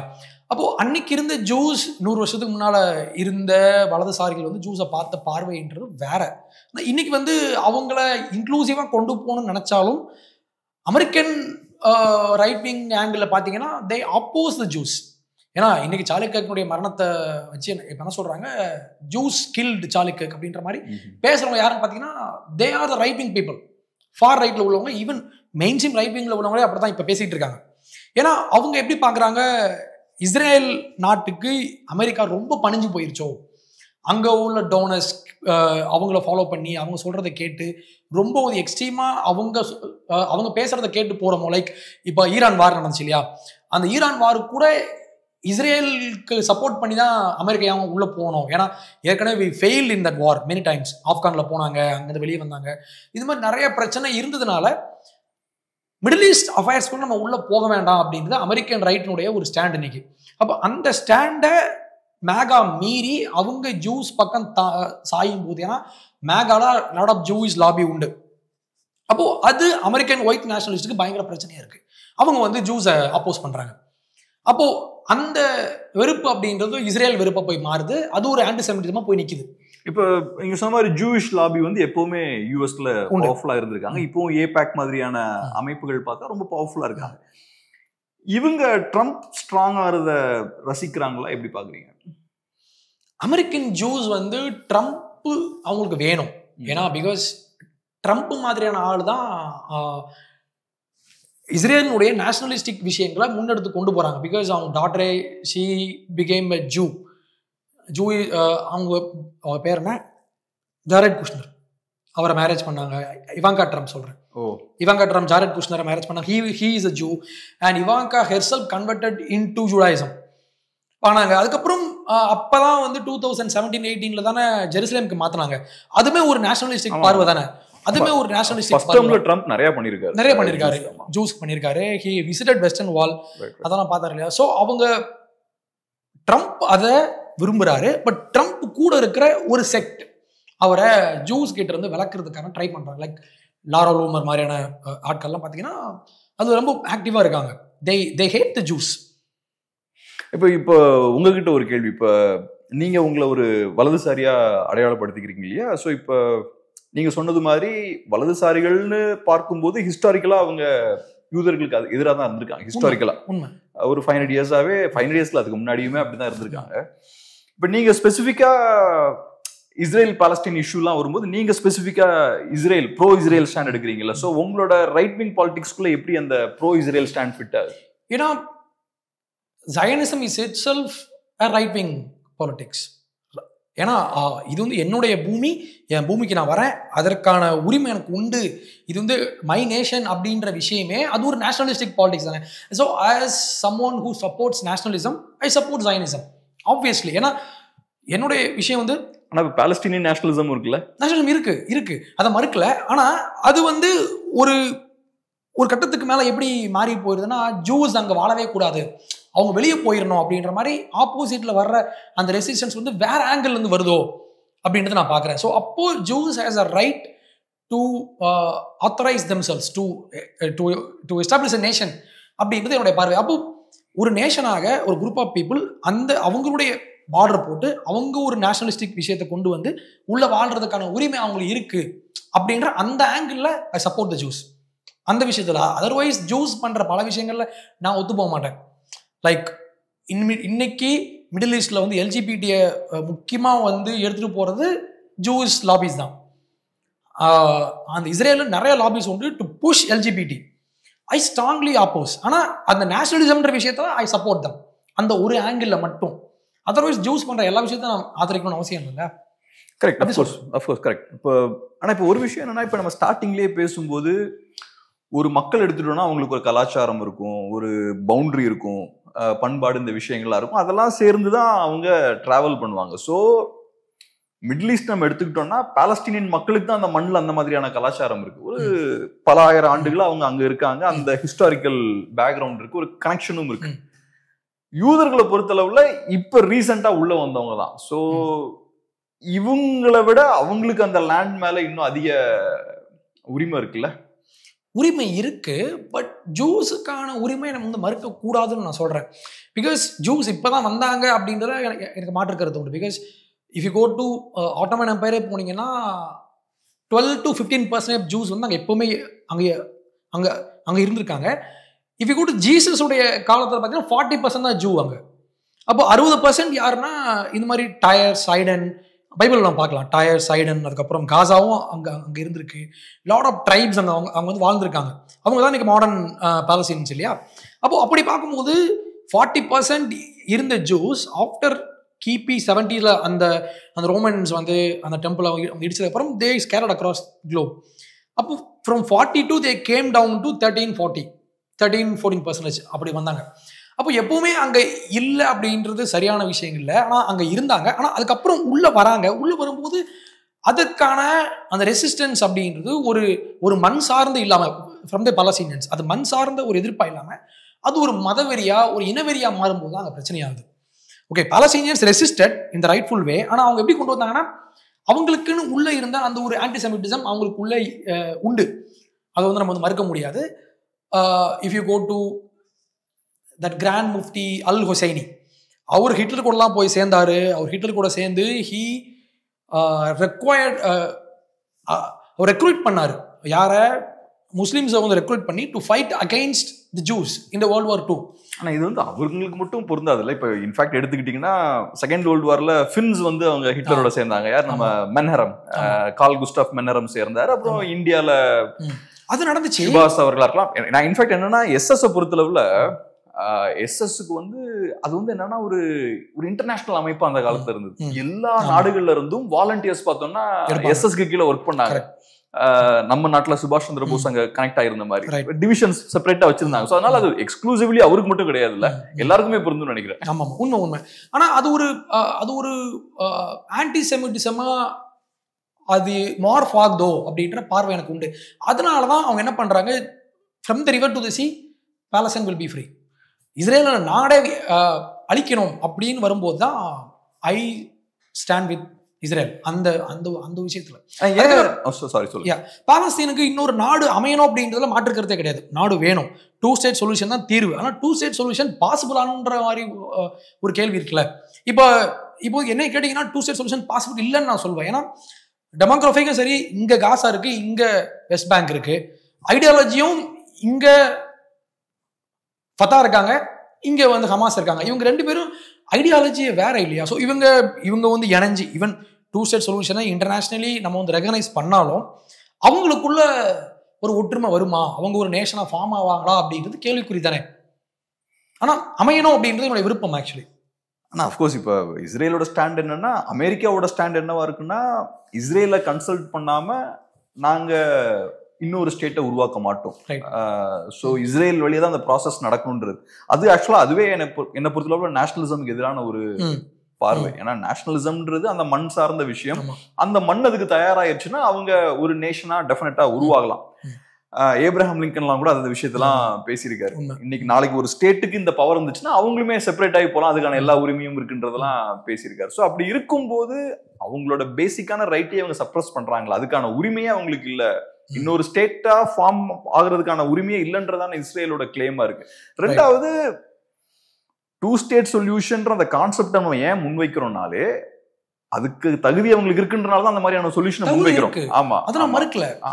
ஆனா பிராக்டிகலி பாசிபிளா அப்படின்ற விஷயம் இருக்கு. பிகாஸ் அக்டோபர் 7க்கு அப்புறம் அது நடக்குமான்றது அது ஒரு பெரிய ஒரு தவறு தான். அவங்க அது ஆஃப் கோர்ஸ் பெரிய மிஸ்டேக் தான். அது ஒரு ஏன்னா அக்டோபர் 7க்கு முன்னால லாட் ஆஃப் பீஸ் டாக்ஸ் நடந்துச்சு இன் 90s. அராஃபத்லாம் I really appreciate in many ways. ஏன்னா அவர் மேல எனக்கு மாற்றுக்கிறது உண்டு. இன் 70sலாம் அவர் பயங்கரமா டெரரிசம் பண்ணிட்டு இருந்தாரு, பண்ணாரு. ஆனா 90s and 200s ஏர்லில வந்து he came down. அவர் நம்பூதி இறங்கி வந்தாரு, லாட் ஆஃப் பீஸ் டாக்ஸ் நடந்துச்சு. பட் ஹமாஸ் வந்து எல்லாத்தையும் கெடுத்து விட்டாங்களோ அப்படின்னு நான் பார்க்கிறேன். அவங்க வந்து கெடுத்து விட்டாங்க. அதுக்கப்புறம் நடந்த லாட் ஆஃப் அட்டாக்ஸ், 14 நடந்த அட்டாக்ஸ், அண்ட் 17, 18, 21, இப்போ லாஸ்டா வந்து 23. அப்போ இதுக்கப்புறம் அவங்களே மண்ணலை தள்ள போட்டாங்களோ அப்படின்றது என்னுடைய பார்வை. இப்போ 2 ஸ்டேட் சொல்யூஷன் அமையணுமானா கண்டிப்பா அமையணும், அதுக்கான உரிமை அவங்களுக்கு உண்டு. பிகாஸ் காசா பாத்தீங்கன்னா அது ஹிஸ்டாரிக்கலி அவங்க வாழ்ந்திருக்காங்கன்றது உண்மை. ஆனா 2 ஸ்டேட் சொல்யூஷன்ன்றது இப்போ லேண்டாவே 2 மாறி போயிடுச்சு. வெஸ்ட் பேங்க் இந்த கார்னர்ல இருக்கு, இது இந்த கார்னர்ல இருக்கு, அதுக்கு நடுவுல வந்து இஸ்ரேல் இருக்கு. அவங்க எப்படி ஒன்னா வந்து இணைவாங்க? அட்மினிஸ்ட்ரேஷன் அளவுல சொல்றேன், அது பெரிய சிக்கல் நினைக்கிறேன். ஏன்னா இப்ப உங்களுக்கு தெரியும், வேர்ல்ட் வார் 2க்கு முன்னாடி ஜெர்மனி பார்த்தா ஈஸ்ட் பிரஷ்யாவா இருந்தது, நடுவுல போலிஷ் காரிடார் இருந்தது. பண்ணணும்னு நினைச்சா பண்ணலாம் நினைக்கிறேன். இப்ப கூட ரஷ்யாவை எடுத்துக்கோங்களேன், கல்லன்கிராட் இருக்கு பாருங்க தனியா. கரெக்ட். ஆனா ஐடியாலஜியும் ஒத்து போகணும் இல்லையா? ஏன்னா 2007ல ஃபத்தாவை அடிச்சு விரட்டிட்டு தான் காசாவை கேப்சர் பண்றாங்க ஹமாஸ். அதுக்கப்புறம் நடந்த பல விஷயங்கள்ல Abbas opposed Hamas in many ways. நிறைய விஷயங்கள்ல அப்பாஸ் இவங்களுக்கு எதிராக பேசியிருப்பாரு. அப்போ அவங்களுக்குள்ளேயே அவங்க ஒன்று சேருவாங்களா? அதுக்குள்ள லாட் ஆஃப் மிலிட்டன்ட் குரூப்ஸ் இருக்காங்க, லாட் ஆஃப் ஜிகாதி குரூப்ஸ் இருக்காங்க, சலாஃபிஸ்ட் இருக்காங்க. ஸோ அவங்கெல்லாம் ஒன்று சேருவாங்களா அப்படின்ற ஒரு கேள்வி இருக்கு. ஆனால் 2 ஸ்டேட் சொல்யூஷன் அமையணும். பிகாஸ் ஆமோஸ் ஓஸ் அப்படின்ற ஒரு ஜூயிஷ் இன்டலெக்சுவல், அவர் 1970sல இருந்து அவர் பேசிட்டு, இப்போ அவர் இல்லை, அவரும் 2 ஸ்டேட் சொல்யூஷனை அழுத்தமா பேசின ஒருத்தர் தான். He is sort of left wing pro Palestine guy, national லெவலில் பயங்கரமான அட்டென்ஷன் கொடுக்கப்பட்ட ஒருத்தர். அவர் சொன்னார் 1970sல 2 ஸ்டேட் சொல்யூஷன் அமையறதுக்கான வாய்ப்பு இருந்துச்சு 80s 90sல. ஆனால் இப்போ அது இல்லைன்றதை அவரும் பதிய வச்சிருக்காரு. ஏன்னா lot of things have changed. அரசியல் மையப்படுத்தப்பட்ட விஷயங்களே அங்கே நிறைய மாறிடுச்சு அப்படின்றது அவருடைய பார்வை. அதை நான் அக்ரி பண்ணுறேன். ஸோ ஸ்டேட் அமையணும். ஆனால் இன்னைக்கு இருக்கிற சிச்சுவேஷனில் அமையாது அப்படின்றது என்னுடைய பார்வை. அமைய விடக்கூடாதுன்றதுல நெதன்யாகு ரொம்ப ஸ்ட்ராங்காக இருக்காரு. ஏன்னா அமைச்சிட்டாங்கன்னா இன்னுமே அவங்களுக்கான அந்த இன்டர்நேஷனல் ரெகக்னிஷன் வந்துடும் அப்படின்றது நெதன்யாகுனுடைய பார்வை. அதில் எனக்கு கொஞ்சம் மாற்று கருத்து உண்டு. அவங்களுக்கு ஸ்டேட் அமையணுன்றது என்னுடைய ஆசை. ஆனால் அது நடக்குமா அப்படின்னு தான் பார்க்கணும், வெயிட் பண்ணி தான் பார்க்கணும். ரொம்ப நன்றி. நிறைய விஷயங்கள் டிஸ்கஸ் பண்ணியிருக்கோம். எனக்கும் டைம் பண்ணது தெரியல, ஆனால் ஒரு 1 hour கிட்ட போயிருக்குன்னு நினைக்கிறேன். ரொம்ப நன்றி. ஃபியூச்சர் நிறைய விஷயங்கள் இன்னும் பேசுவோம். தேங்க்யூ.